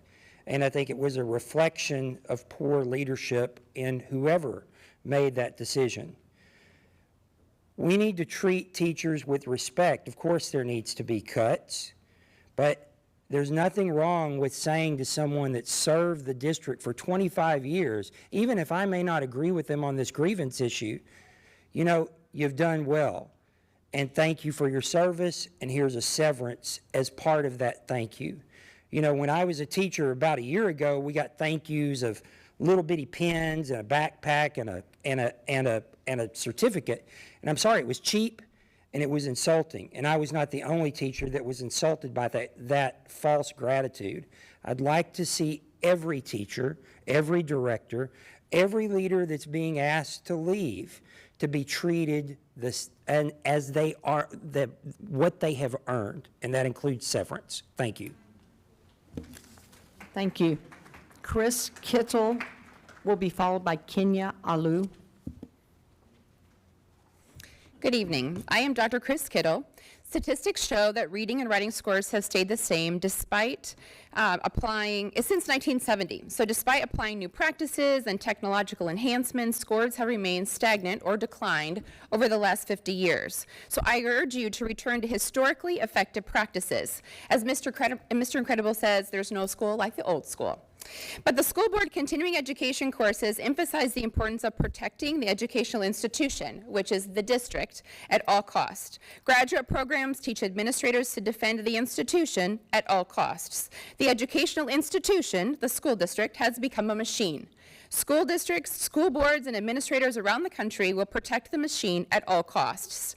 So here we have Mr. Scott, who coincidentally just spoke for me. He is a teacher who's committed to the success of his students, a teacher who is putting the machine at risk by telling the truth, a teacher who is willing to stand for what is right regardless of the cost. In the 1970s, we celebrated teachers like Mr. Scott for being committed to the education of students. We celebrated teachers who are willing to put their livelihood on the line for the betterment of students and the overall community. I support Mr. Scott, and I ask that you objectively hear his case and rule justly in the situation. Our nation needs more teachers like Mr. Scott. Thank you. Thank you.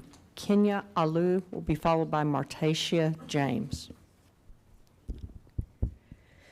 Good evening.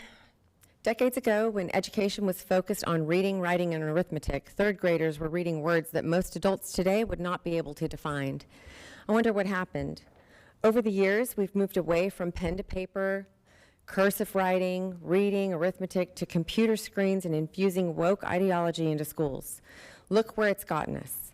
Schools have declined greatly over the years, and unless we look at what worked decades ago and go back to that, we will not see progress. Progress is development, advancement, or improvement towards a goal. While there has been development, there has not been improvement. Sometimes when things are working, it's better not to change them, regardless of what a PhD is saying otherwise. I urge the board to vote against the renewing of the contract with Teach for America. We don't need this, and it's a hindrance to Fort Worth ISD's growth. I also want to voice my support for Bart Scott, who has shown bravery and heroism in filing a grievance on behalf of students. He's exposed that Fort Worth ISD kids have been exploited and used for profit. We are paying very close attention to what happens to Mr. Scott and how he will be treated by this administration. Thank you. Thank you. Martacia James will be followed by Letitia Fields.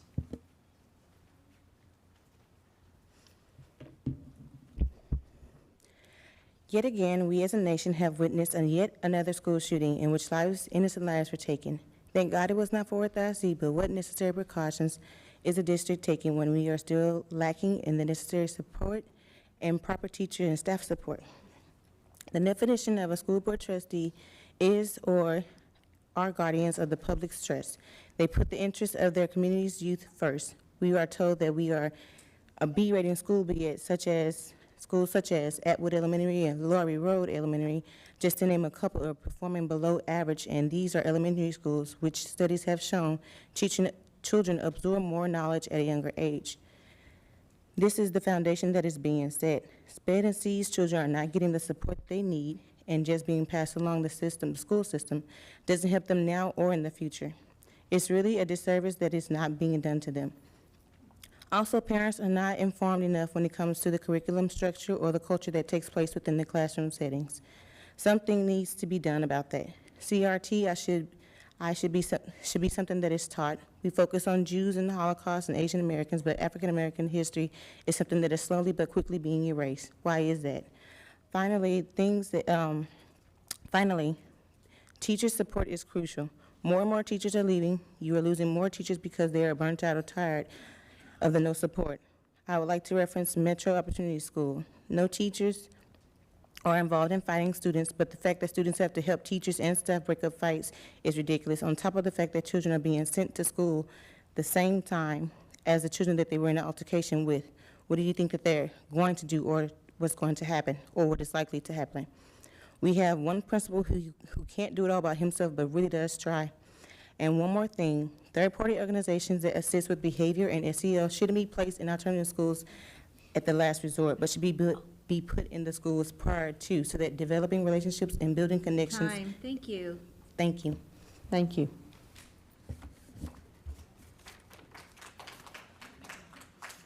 Letitia Fields will be followed by Daniel Bennett. Good evening, Board and Dr. Ramsey.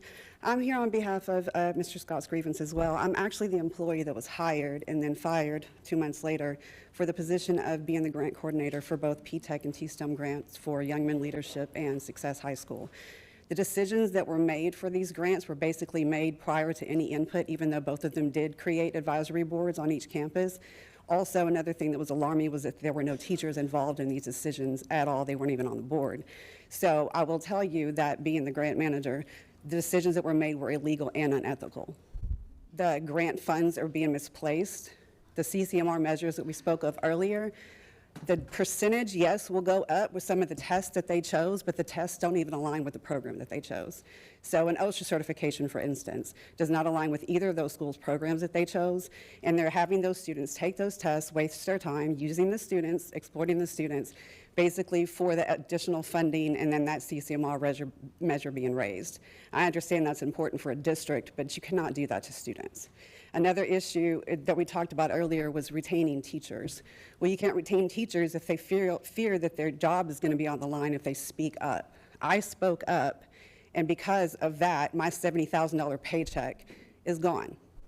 And I'm not asking for my job back. I'm glad to speak up, because if I'm a huge disservice to students, there's no point of me being in the business of education. So I chose to do the right thing and speak up and make sure that the programs were aligned correctly. Most of you did receive an email from me in August aligning with everything that I'm talking about and actually pointing everything out in detail.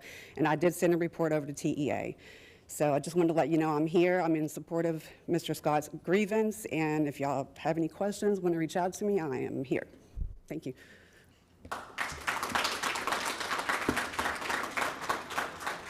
Daniel Bennett will be followed by Holly Plemons, who will be followed by Carlos Tercios. Daniel Bennett, first off, I find this setup totally objectionable. First time in your new building, these seats should be filled by those people. And to make the trustees on the far right-hand side of the dais turn their heads for this period of time, I think is very unfair to the rest, to them. But the one I like to speak to is closest to me, so that's a good thing. If you're ever asked the question, do you trust TAD's certified role? The answer I would like to hear from each and every one of you, not just the one closest to me.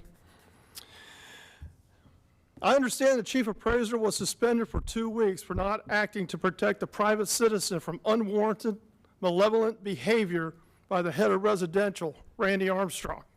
This and other issues have surfaced concerning Mr. Law's tenure. I am less confident in his attestations, including the certified role. Kudos to Mr. Bart Scott. I don't know the guy, but I love the guy. Now I want to talk about DEI. The college has their own brand of DEI. It says that if you're a black professor, an adjunct professor, or any of the above associated professors, you can't get hired by TCC right now. Did you all know that? Under their DEI rules. Because the student body must look like the people that teach them. I've never heard so much stuff in my life that just makes me roll my eyes. How can you tell children in this audience that they can't obtain a teaching certificate and go teach at their local college? There's 15% black students and there's 17% black professors. So they can hire 2 more black professors for every 100 faculty. I will not limit the education or the chances for anybody in this audience, and neither should you. Thank you. Thank you. Holly Plemons will be followed by Carlos Tercios, who will be followed by Meredith Bowman.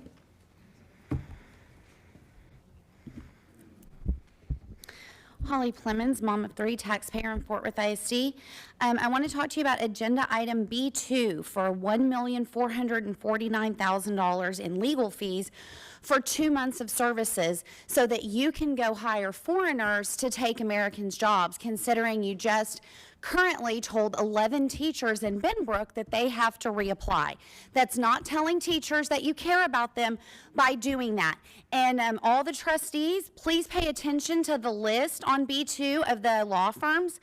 Most of you have received donations from those law firms, so this is a pay-to-play vote, and so I will be watching how you vote on this, but ultimately this should absolutely be pulled. Also, please pay attention to the grievance tonight. Mr. Sines has been caught red-handed selling kids as commodities here. He was also caught in January attempting to sell data to Ohio State University. This behavior must stop. It's up to you to protect our children from the admin. Please don't forget who you work for. And anyone who's listening tonight who wants more information, please check out Fort Worth ISD Watchdog on Facebook or contact me on Facebook. Lastly, page 8 of the agenda. This proves that Fort Worth ISD Racial Equity Committee continues to break the law by pushing for race-based outcomes, hiring based on race and gender. Section 703 of the Civil Rights Act of 1964 says that it shall be unlawful employment practice for an employer to fail or refuse to hire or discharge any individual or otherwise discriminate against any individual with respect to his compensation terms, conditions, or privileges of employment because of such individual's race, color, religion, sex, or national origin. Also pay attention to Education Code 28.0022A4 and Board Policy EMB. I'm going to sue you again if you don't knock it off. Mr. Tercios will be followed by Ms. Bowman, who will be followed by Sinclair Black.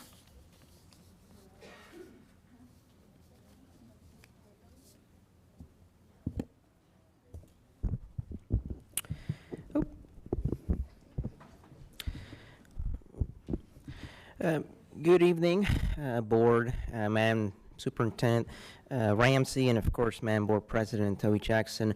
Today I just want to talk about several things, of course.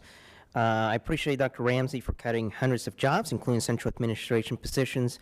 I do urge the Board to eliminate the Racial Equity Department. It has a $2.2 million budget. And frankly, if you're unable to be transparent with such meetings with our taxpayers' money and unable to have courageous conversations out in the public, maybe it shouldn't even exist.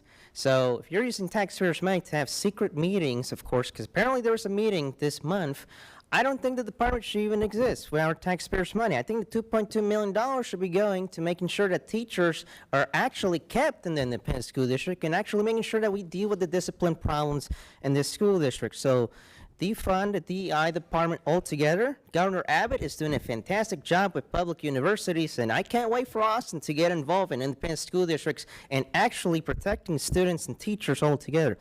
The second item I want to talk about is I'm here in support of Bart Scott's grievance today.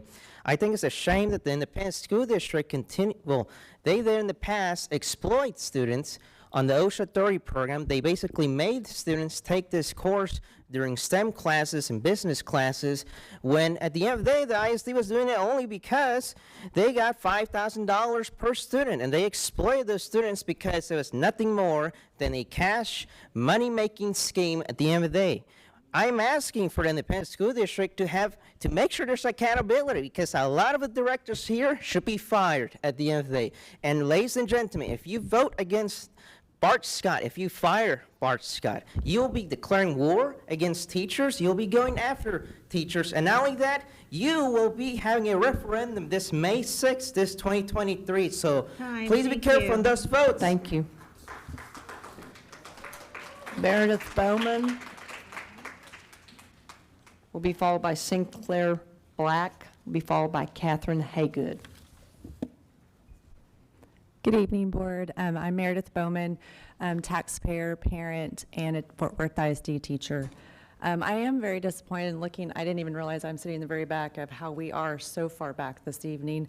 I will say I appreciate some things that have been happening with cuts to make sure our finances are a little bit better. But I'd like to start with a scripture from John 17:15. I'm not asking you to take them out of the world, but to keep them safe from the evil one. There are so many things that just listening to what's happening, this wasn't even what I was going to discuss this evening, but our children are not a game to be played with. They are not little people on boards that you can just move, run how you want to, and you're not playing with monopoly money. This is people, taxpayers' money that you're using. There are things that you're deciding to use the money for that aren't necessarily in the best interest of our students. I mean, we saw that on the board this evening in some of the slides.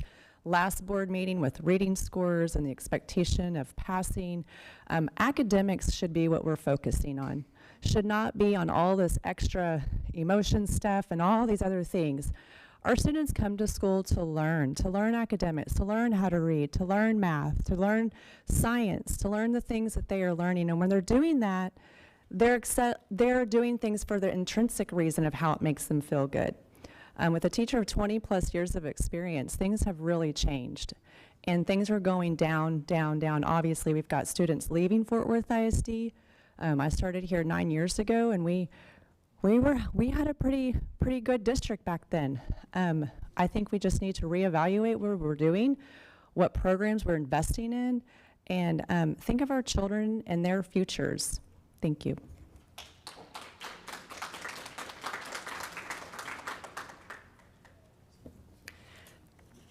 Sinclair Black will be followed by Catherine Haygood, who will be followed by Tina James.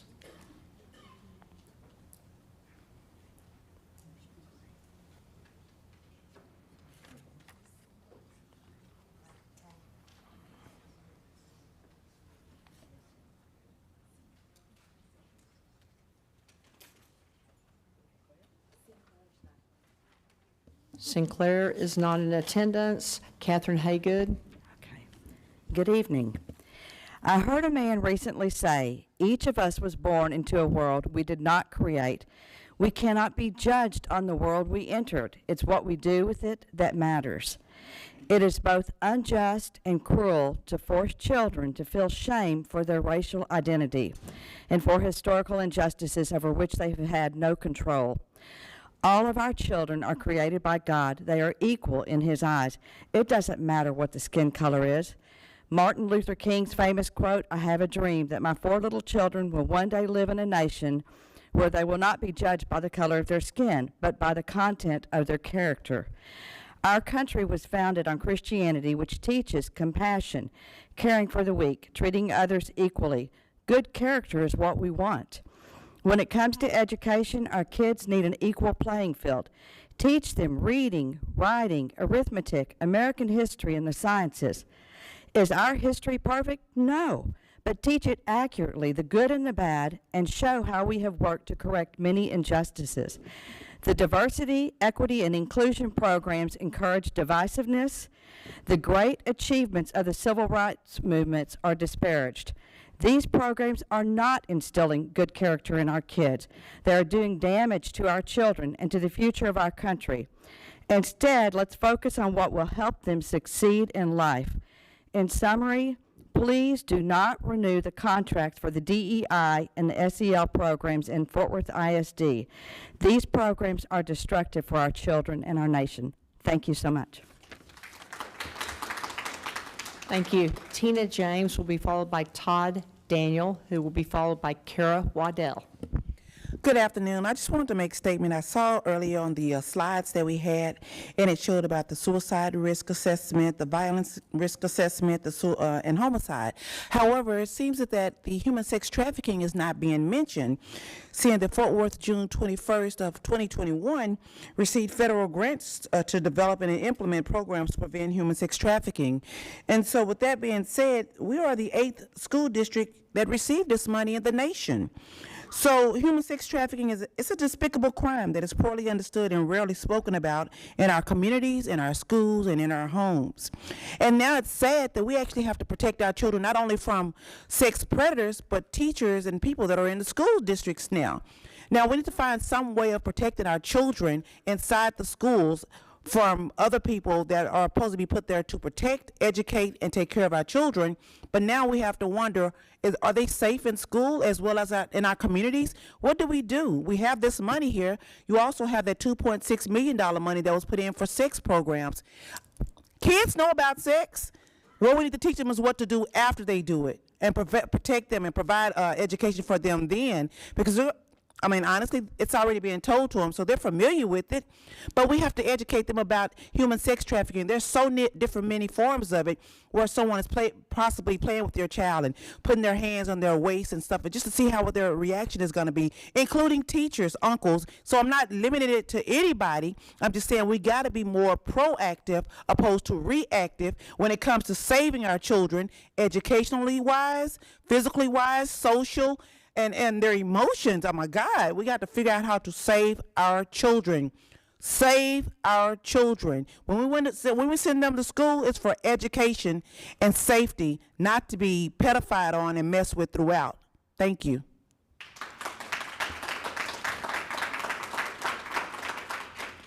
Todd Daniel, be followed by Kara Waddell. I have a point of information before you start the clock.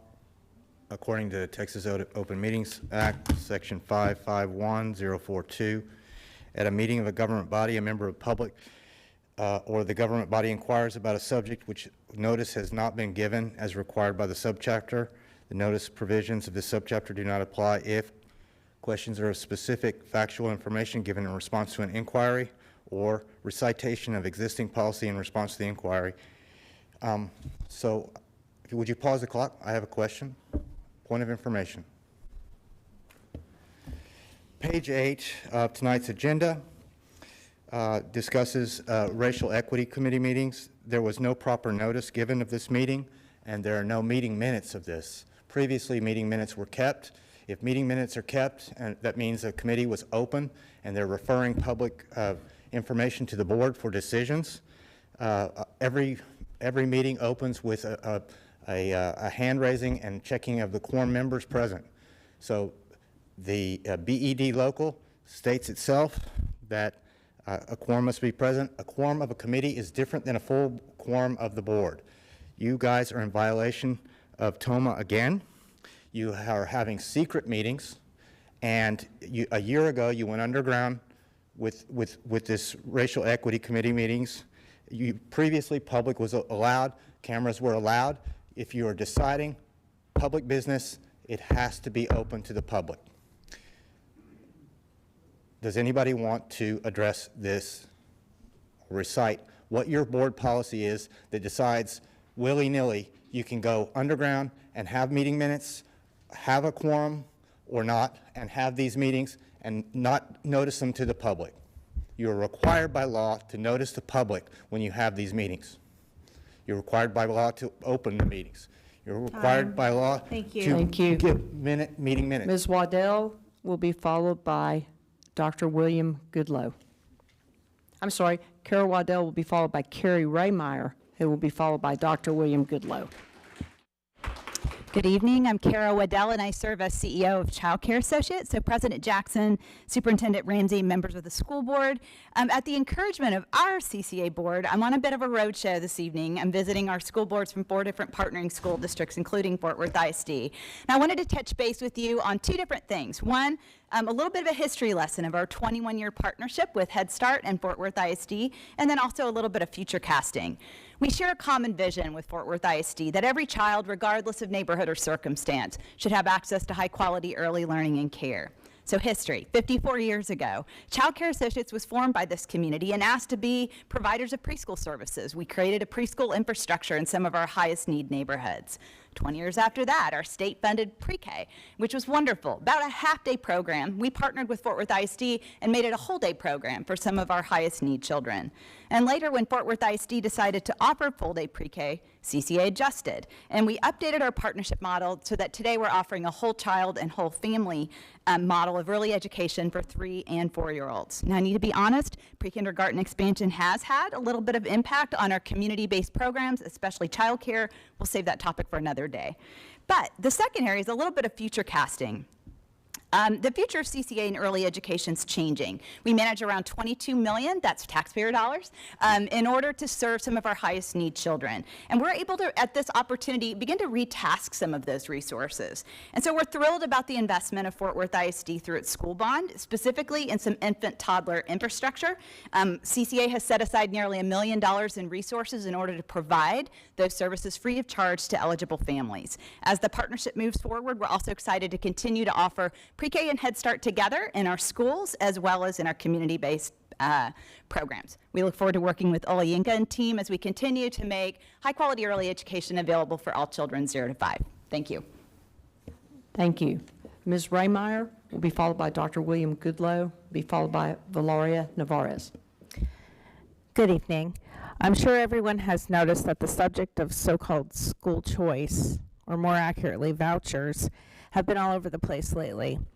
I understand, as do all of my friends here, that vouchers are a bait and switch scam. It's easy to see through, or see why so many people are falling for it, though, without understanding all of the implications. They're desperate to get their kids out of failing schools.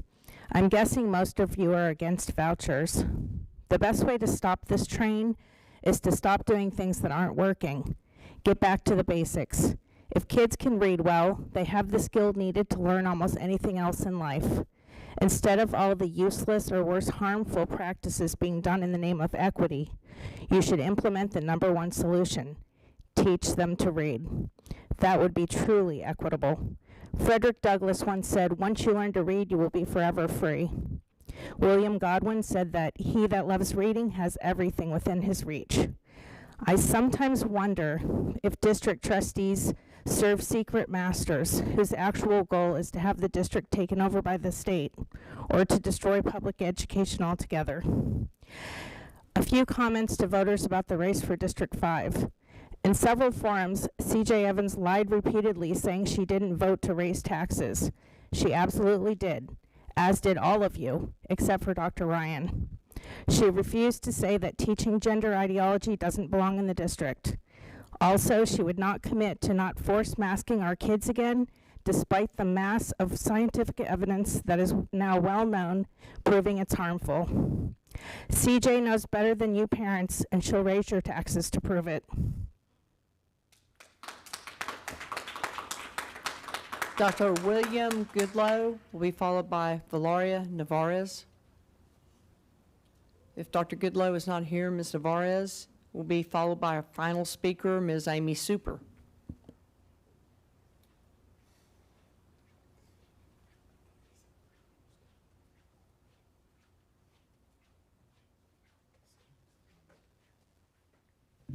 All right, good evening, Board, Superintendent, and President Toby. So I'm here speaking about OSHA 30. I honestly think it was a profit-making scheme. YMLA is predominantly brown and black students. It is so sad to tell students that by taking OSHA 30, that the most you expect from them is to get a low-paying job in construction. In a Mexican household, that's kind of offensive in a way, telling that a brown kid who looks like me that the best you can do is get a construction job. Hooray. Why aren't we pushing them to get higher paying careers, like going into medical school, going to engineering school, going to be a CEO? OSHA 30 is a scam. Whoever allowed this to come to our district should be honestly fired. I'm so disappointed because you are disempowering a generation by telling them that you expect less of them because of their skin, because of their race. Toby Jackson, you mentioned earlier that the heart of the district is the teachers, and I agree with you 100%, and that we have teacher Bart Scott here fighting for our children, fighting for these, literally, you're violating their, how do you call it? You are just violating their self-esteem. You are crumbling their confidence. And so we have teachers like Bart Scott standing up and fighting for this. So whatever you vote on tonight is really going to show what your intentions are, where your heart is, if your heart is truly for students and for teachers. So I urge you to vote in favor of Bart Scott, and I hope that there's no retaliation. We will be watching what happens after this grievance. And also, as previously mentioned by someone, we do need to be proactive about human sex trafficking. And I saw research a couple weeks ago that said children who have been groomed, have been exposed to sexualized content, are most likely to get human sex trafficked. And what does that look like? That means by allowing curriculums like HealthSmart into our districts that are exposing them to sexualized content. And so I want all of this to stop, and I thank you for your time today. Thank you. Our final speaker is Ms. Amy Super.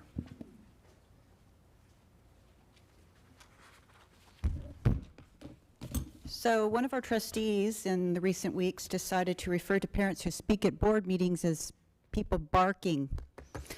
I have an 18-month-old grandson. He understands that dogs bark, people speak. If you listen, you'll know the difference, okay? I'm speaking on the same subject that Ms. Clemens spoke on, this approval for the amendment for hiring 25 different law firms at the cost of $1.44 million. Wow, just to get them through immigration. I have two kids who came up through Fort Worth ISD. They both graduated from Texas State University, the original teachers' college in Texas. It is a designated Hispanic scholar school. They have an enormous amount of students graduating every year. They have over 50,000 students enrolled there. I'm pretty sure you don't need to leave the country to find some quality teachers. My daughter's a teacher. My daughter-in-law's a teacher, not in Fort Worth ISD. I would also like to remind you, as did Ms. Clemens, that a number of you, and this folder, which is rather heavy, has all of your campaign disclosure forms in it, and a number of you have received quite a bit of money from the attorneys who are on this list. I'll just highlight two for tonight because I'm going to run out of time.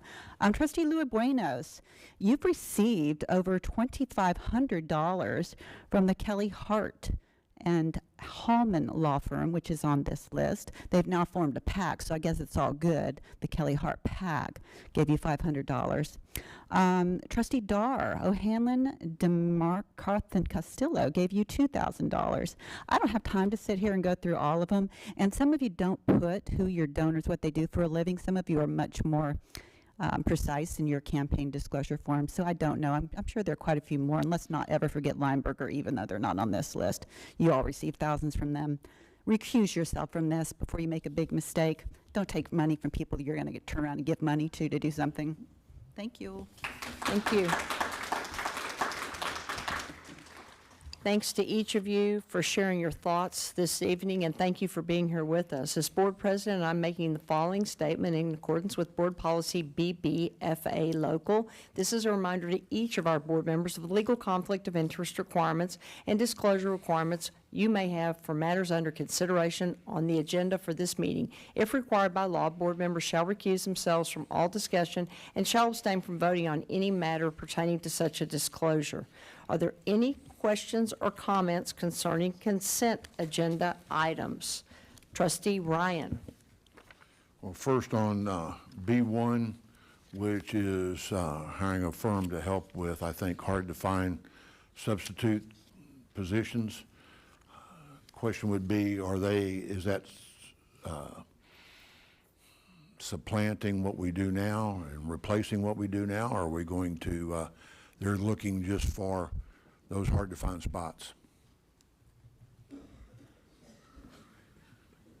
The second option is what we're working on, is hard-to-fill spots. So we're working on filling Fridays and Mondays and Thursdays that are our hardest days with the highest absence rates. And so this company helps us fill at a very successful rate at this time, but not to supplant what we're doing right now. So we're continuing to recruit at all of our hiring events so that we can bring in quality subs into the system. Do they get, for this company that we're using, do they get those subs get a higher rate of pay? They get paid by the company, so they'll get a little bit different rate. That's Okay. correct. All right, thank you. Trustee Evans. Two questions. The first one is for C, the lease of the tower at Heights. Is that tower, that building of that tower at the leasee's expense, is that going to be at a new site pad, or is it at the existing where the current lease is? It's the existing lease. They actually extended the pad out a little bit, but they're able, when they extended the pad, they're giving us the rights to be able to put equipment there for our needs as well. But it's at the existing site already. Okay. And the expansion of the footprint was run by campus administration. Is Yes. the expansion of the footprint going to impede? No, we worked with the principal at the campus, and also I believe she contacted, just around some of her staff, but she was involved in the decision. We wanted to make sure it would not impede any of her. It actually will add lighting to the fields out there as well. Okay. And then my second question is about B23. I see that it's at a price of not to exceed $874,000 a year, but do we have projected savings for this contract?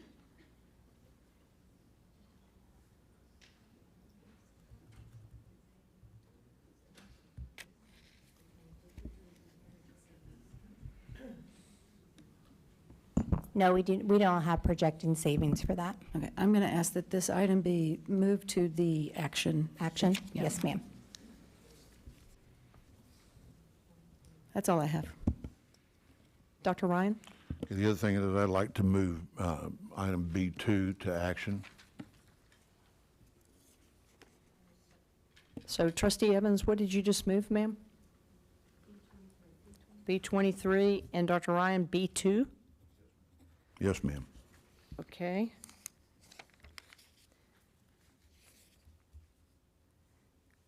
Give me 1 second. You moved what I wanted to move as well, Trustee Evans. Thank you. Okay. Consent agenda items B2, Dr. Ryan, B23, Trustee Evans. And now we will move on and can recess and reconvene in the board conference room for executive session. The time is precisely 8 p.m. The date is Tuesday, March 28th, 2023. We will now recess and reconvene for executive session as authorized by Chapter 551 of the Texas Government Code under Sections 55107(1), 2, 4, and 6. President Jackson, could I ask council to meet with Mr. Daniels over Texas Open Meetings Act?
In accordance with the open meetings law, this board opened the meeting at 5:35 PM with a quorum present. Recessed, reconvened open session, adjourned regular session, convened executive session, adjourned executive session, and now reconvened open session at precisely 12:24 a.m. with a quorum present. Moving to number 14 on our agenda. Do I have a motion accepting the consent agenda? Moved by trustee Dar, seconded by trustee Phillips. Any discussion? And Trustee Evans? just to clarify, that does include the removal of, B2 and B23, ma'am? Yes. Thank you. Thank Yes. We have a motion accepting the consent agenda, removing B2 and B23, which will be voted on in 15A. The motion was moved by trustee Dar and seconded by trustee Phillips with clarification from trustee Evans. Can we move to voting?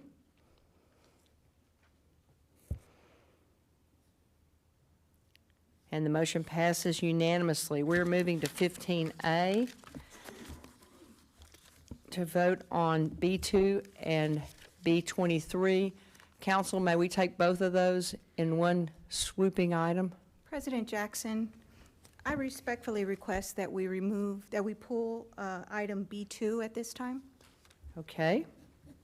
Thank you. We will pull, let the record reflect that we are pulling B2. 15A will be B23 solely that we will vote upon.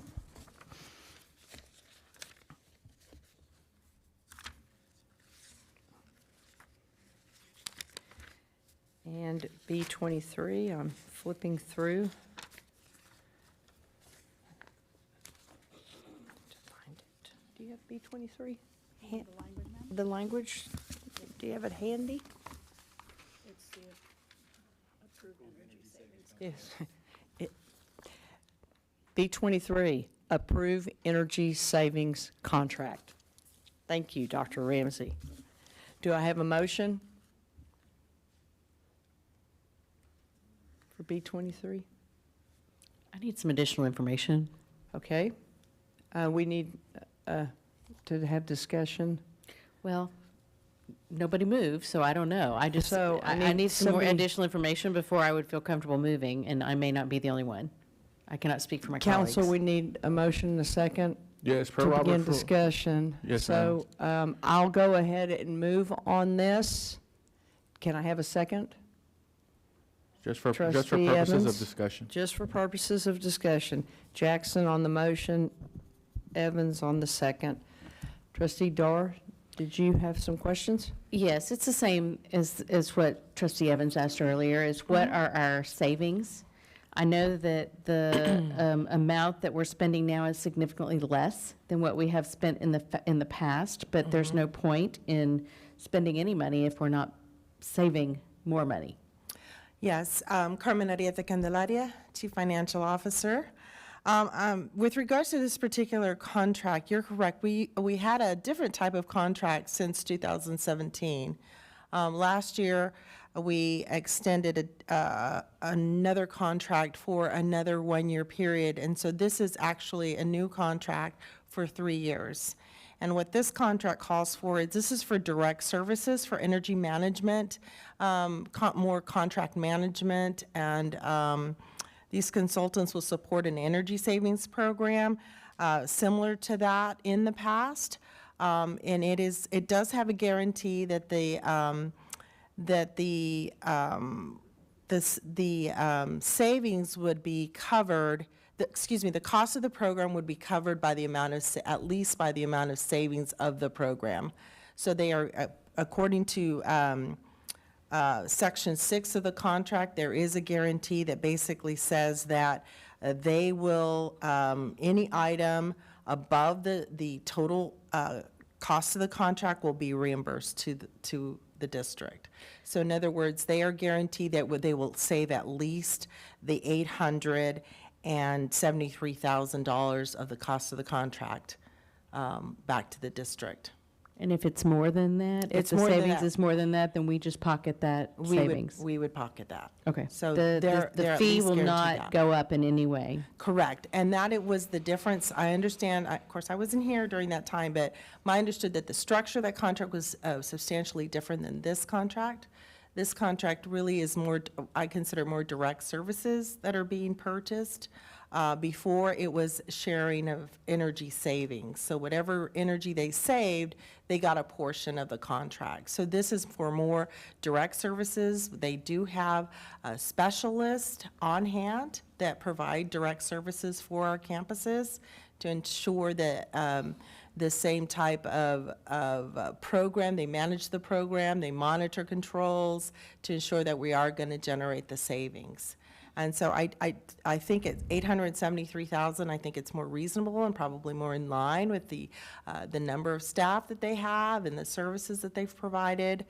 It is a savings of $853,000 from the prior year. So it is substantially less than in prior years.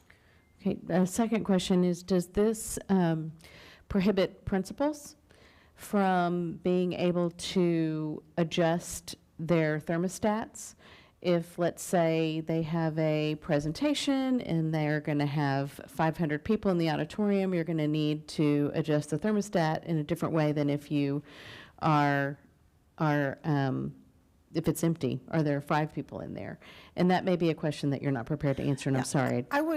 I'm not prepared to answer that question, but I would say that they work with the energy management specialists that they have assigned to that particular area and make sure that they coordinate those type of temperature needs.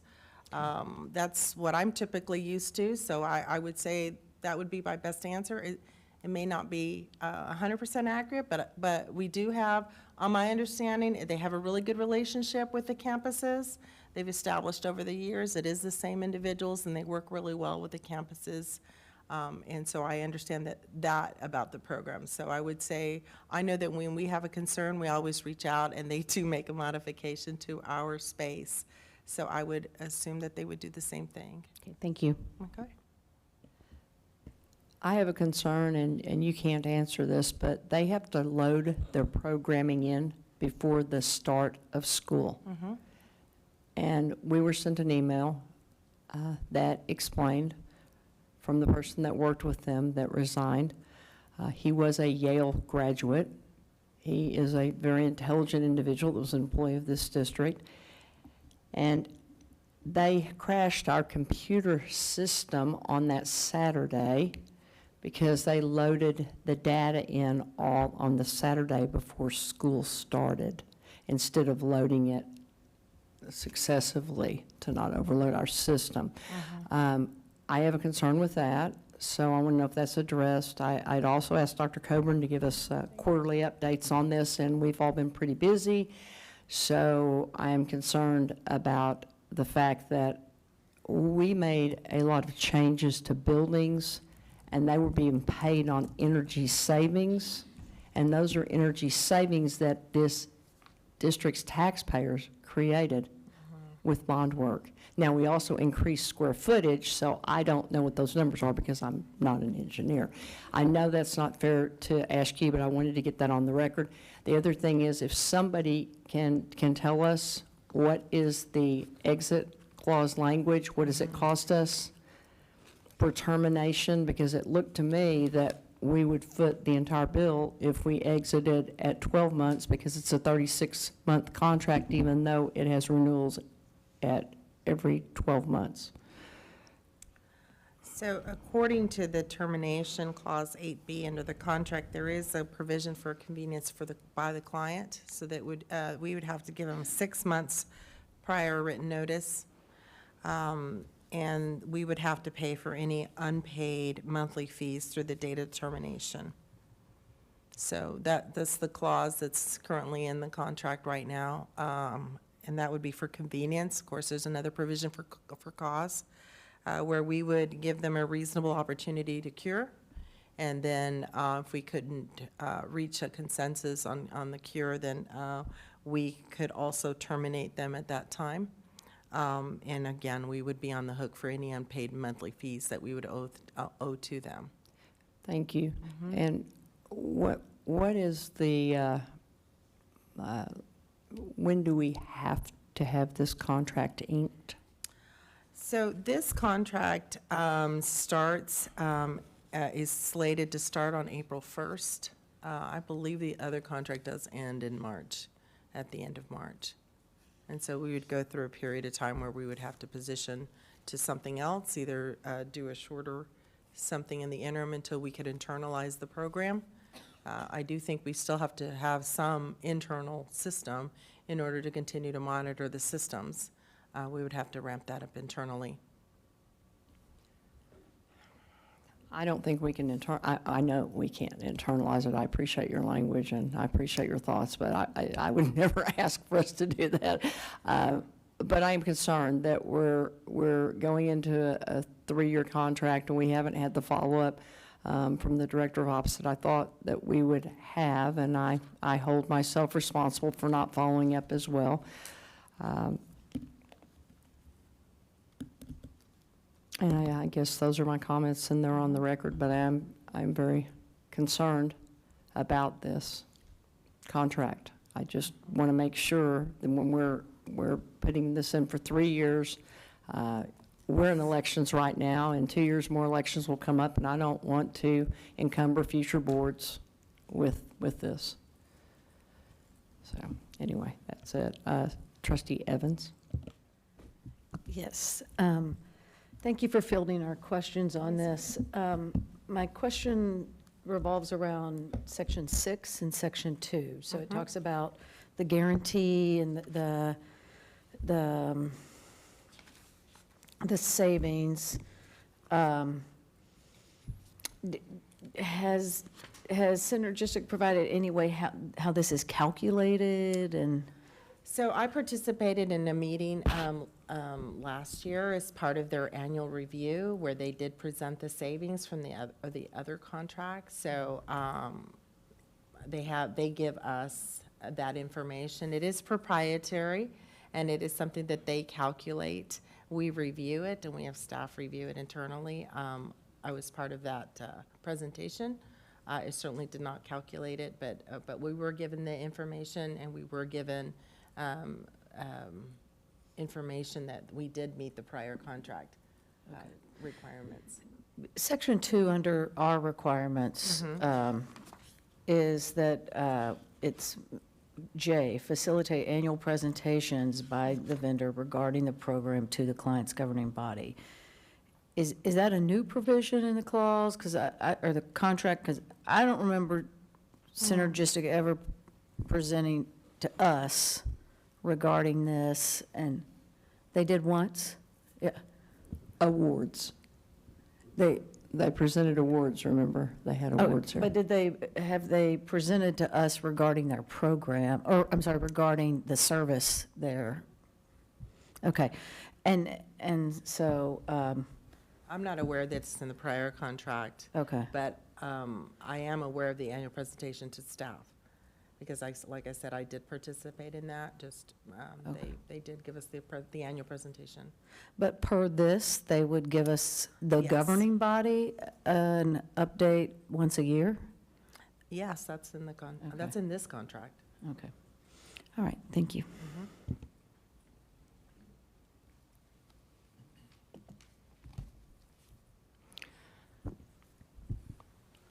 Trustee Luebanos. Thank you.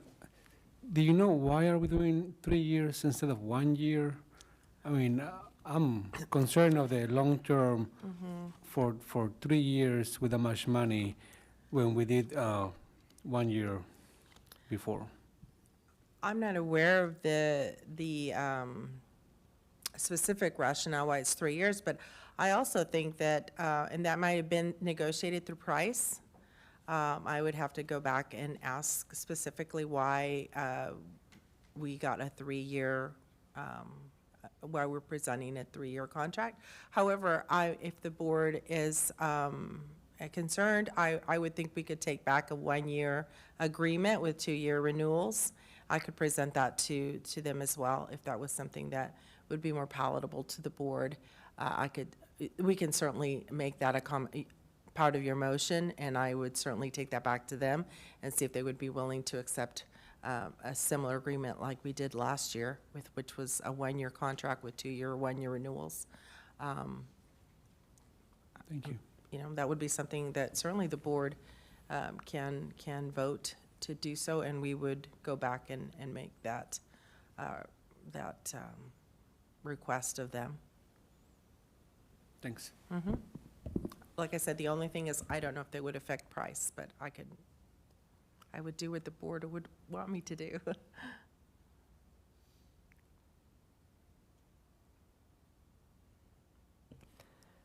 Then I would move that staff would go back to them with the same contract price, 1 year, with 2 one-year renewals, the same price, but we need to have exit language. Okay. That would be my motion. So, council, yes, sir. Yeah, we need a, but I mean, that's where I would.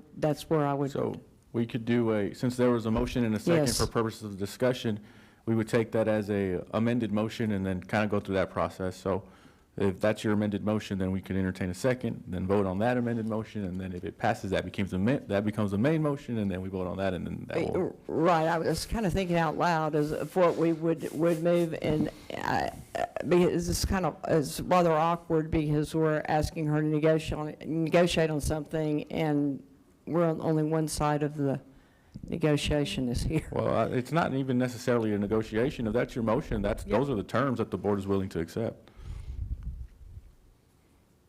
Okay, so then I will make an amended motion, and that amended motion will be for 1 year at the price of a 3-year contract with 2 one-year renewals. Okay.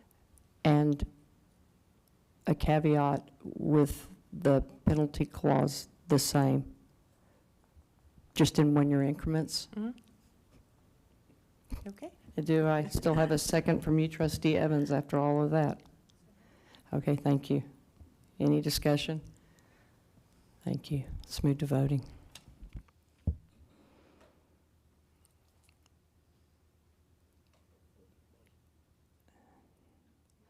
And the motion passes 7 yes, 2 no. The 2 noes for the record are Trustee Dar and Trustee Evans. Okay, President Jackson, so now that is the main motion. That is taking over the original motion. So now we have to vote on Now this we motion. vote on Yes. the original motion, which was the language that, Which is your language. which is my language, my new language or my Yes. original language? Your, I thought that's what we were, yes, so remember, we don't do this often, but we do it sometimes. When there's an amended motion, that motion, the vote is to make it the main motion. And Yes. now that's on the table. oh, okay, so the same motion is Yes. back again? Yes. Now, can you all remember what the main motion is, or do I get to say it all over again? I could repeat it for you really That would be succinctly really if you'd like. good, because So you're awake. And So, not really, but the main motion was to submit the terms to Synergistics for a 1-year contract with 2-year, 1-year renewals at the same price, and for the termination clause to be the same. That's so much better. Thank you. So I move on that. Do I have a second? Trustee Ryan? Any discussion? Seeing and hearing none, can we please move to voting?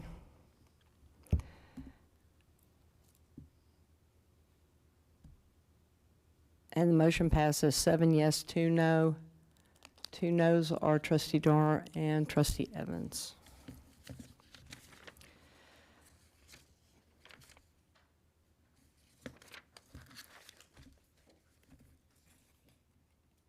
Moving to 16A, consider and take action to approve resolution of the Fort Worth Independent School District Board of Trustees declaring program change. Do I have a motion? Moved by Trustee Rodriguez. Do I have a second? Second, Trustee Martinez. Any discussion? Seeing and hearing none, let's move to voting.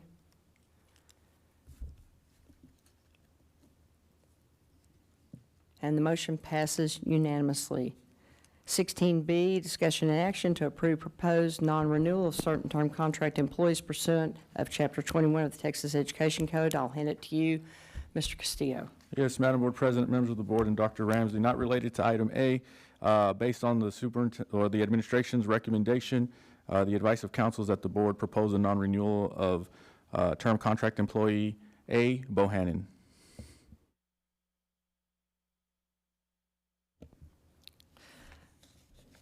Trustee Evans on the motion. Need a second. Trustee Ryan. Any discussion? Seeing and hearing none, let's move to voting.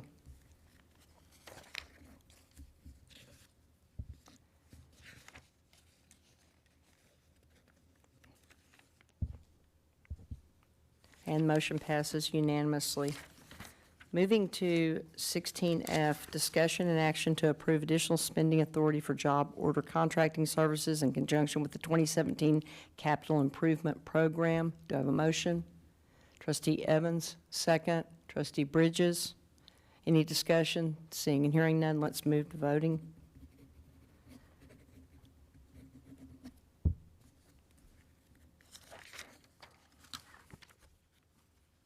And the motion passes unanimously. G, discussion and action to approve purchase of replacement of rooftop units at 22 elementary campuses. I'll take the motion. Do I have a second? Second, Trustee Evans. Any discussion? Seeing and hearing none, let's move to voting.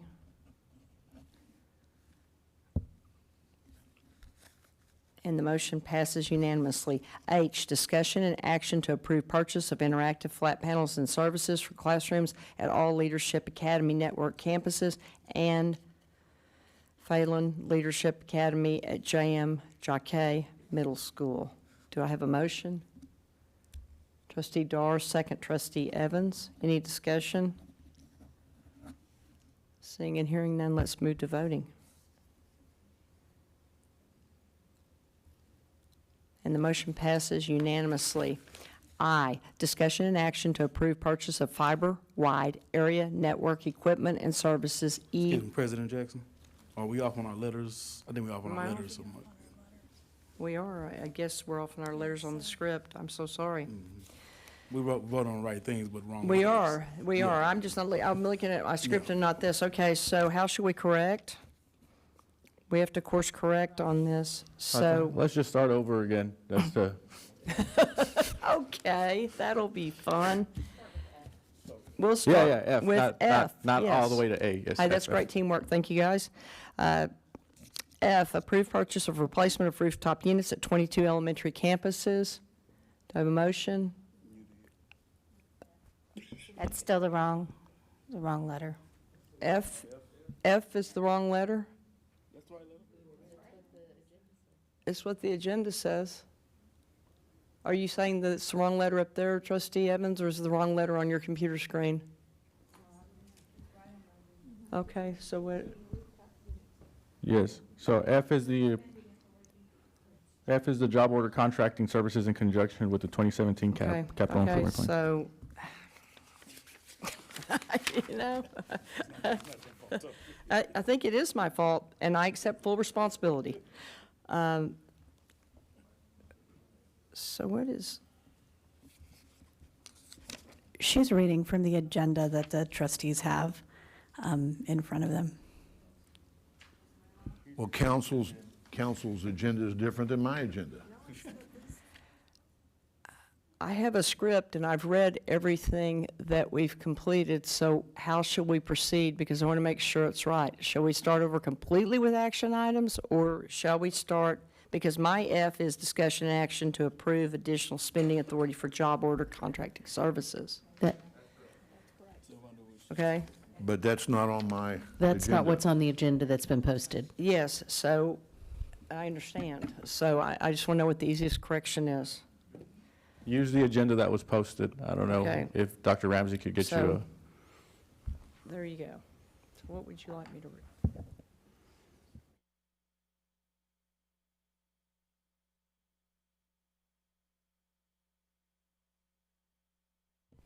16F, here we go again. The 15th time is the charm on 16F. Approve additional spending authority for job contracting services in conjunction with the 2017 Capital Improvement Program.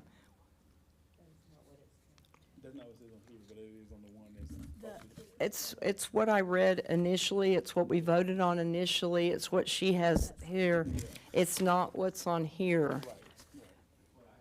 So this is our posted agenda. No, This is our posted agenda. Yes, ma'am. Then we're correct.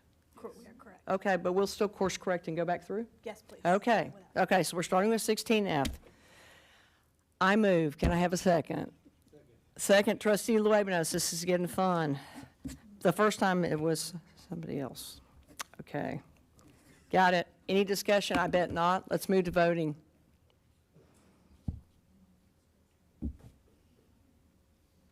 I do have to say this is a first. The motion passes unanimously. We're moving to 16G. Approve purchase of replacement of rooftop units at 22 elementary campuses. Motion?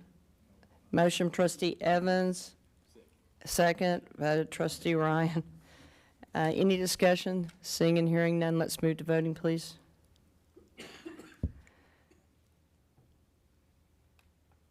And the motion passes unanimously. H, discussion and action to approve purchase of interactive flat panels and surfaces for classrooms at all Leadership Academy network campuses and Phelan Leadership Academy at JMJK Middle School. Motion, trustee Dar, second, trustee Phillips. Any discussion? Seeing and hearing none, please move to voting. And the motion passes unanimously. I, discussion and action to approve purchase of fiber-wide area network equipment and services, which is E-rate eligible. Do I have a motion? Trustee Luebanos, second. Trustee Phillips. Any discussion? Seeing and hearing none, let's move to voting. And the motion passes unanimously. J, discussion and action to approve an award request for proposal of student transportation management system. Do I have a motion? Trustee Evans, second. Trustee Martinez. Any discussion? Seeing and hearing none, we'll move to voting. Motion passes unanimously. 16K, discussion and action to approve election of Education Service Center Region 11 Board of Directors. Do I have a motion? Madam Board President, this item doesn't require a vote, just that each individual board member fill out their ballot. We have all filled out our ballots, and we will not have a motion, and we will not vote, and we'll move to L. Can I make a note that Trustee- I did not fill out a ballot as ESC Region 11 is my employer? Yes. So now it is on So record. we have 8 ballots that were completed. 8 and ballots one that were was not. completed and one that was not. Thank you. Good catch at 12:52 a.m. L, discussion and action to authorize superintendent to accept the relinquishment of the charter and to mutually end the contract with Phelan Leadership Academies. Do I have a motion? Trustee Phillips with a second from trustee Dar. Any discussion? Seeing and hearing none, we'll move to voting.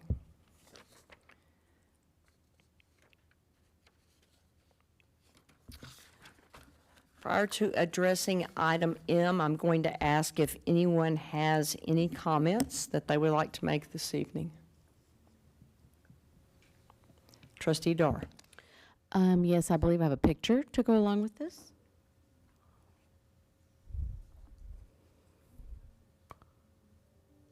Maybe?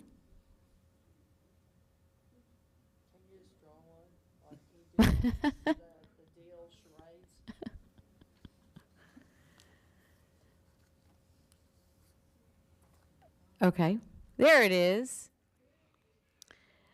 On Saturday, CJ and I had the pleasure of attending the Reading League Texas Literacy Symposium, where Fort Worth ISD was featured as an exemplar in reading instruction.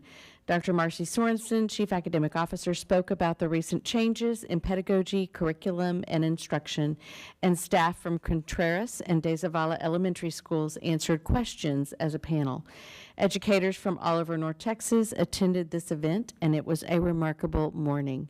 And pictured in that up on the screen from left to right is Trustee C.J. Evans, Carrie Wagner, who is a fourth grade teacher at Contreras Elementary School, Amelia Cortez Rangel, who is the principal at Contreras Elementary School, Leslie Hoagland, who is the assistant principal at De Zavala Elementary School, Dr. Marcy Sorensen, the Fort Worth ISD Chief Academic Officer, Marlette Martinez, who is the principal at De Zavala Elementary School, and me. And it was a great morning. People were really impressed with the message that Fort Worth ISD had to share. So thank you to Dr. Sorensen and her team for making it happen. And also to the Reading League of Texas. And to Dr. Robert Rogers. Thank you so much, Trustee Dar. And we'll move on to item N, consider the level 3 grievance of Barton Scott. And I'll hand that off to our attorney. Yes, Madam Board President, members of the board, it is the advice of counsel that the board uphold the level 2 grievance on the basis of untimeliness. However, request the superintendent, Dr. Ramsey, to review the issues raised.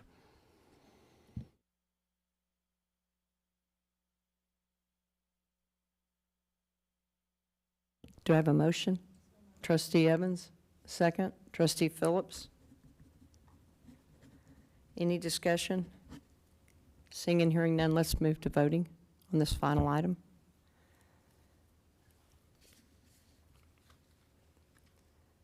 And the motion passes unanimously. The time is 12:55 a.m. Thank you to those of you that are still here with us, and we are adjourned.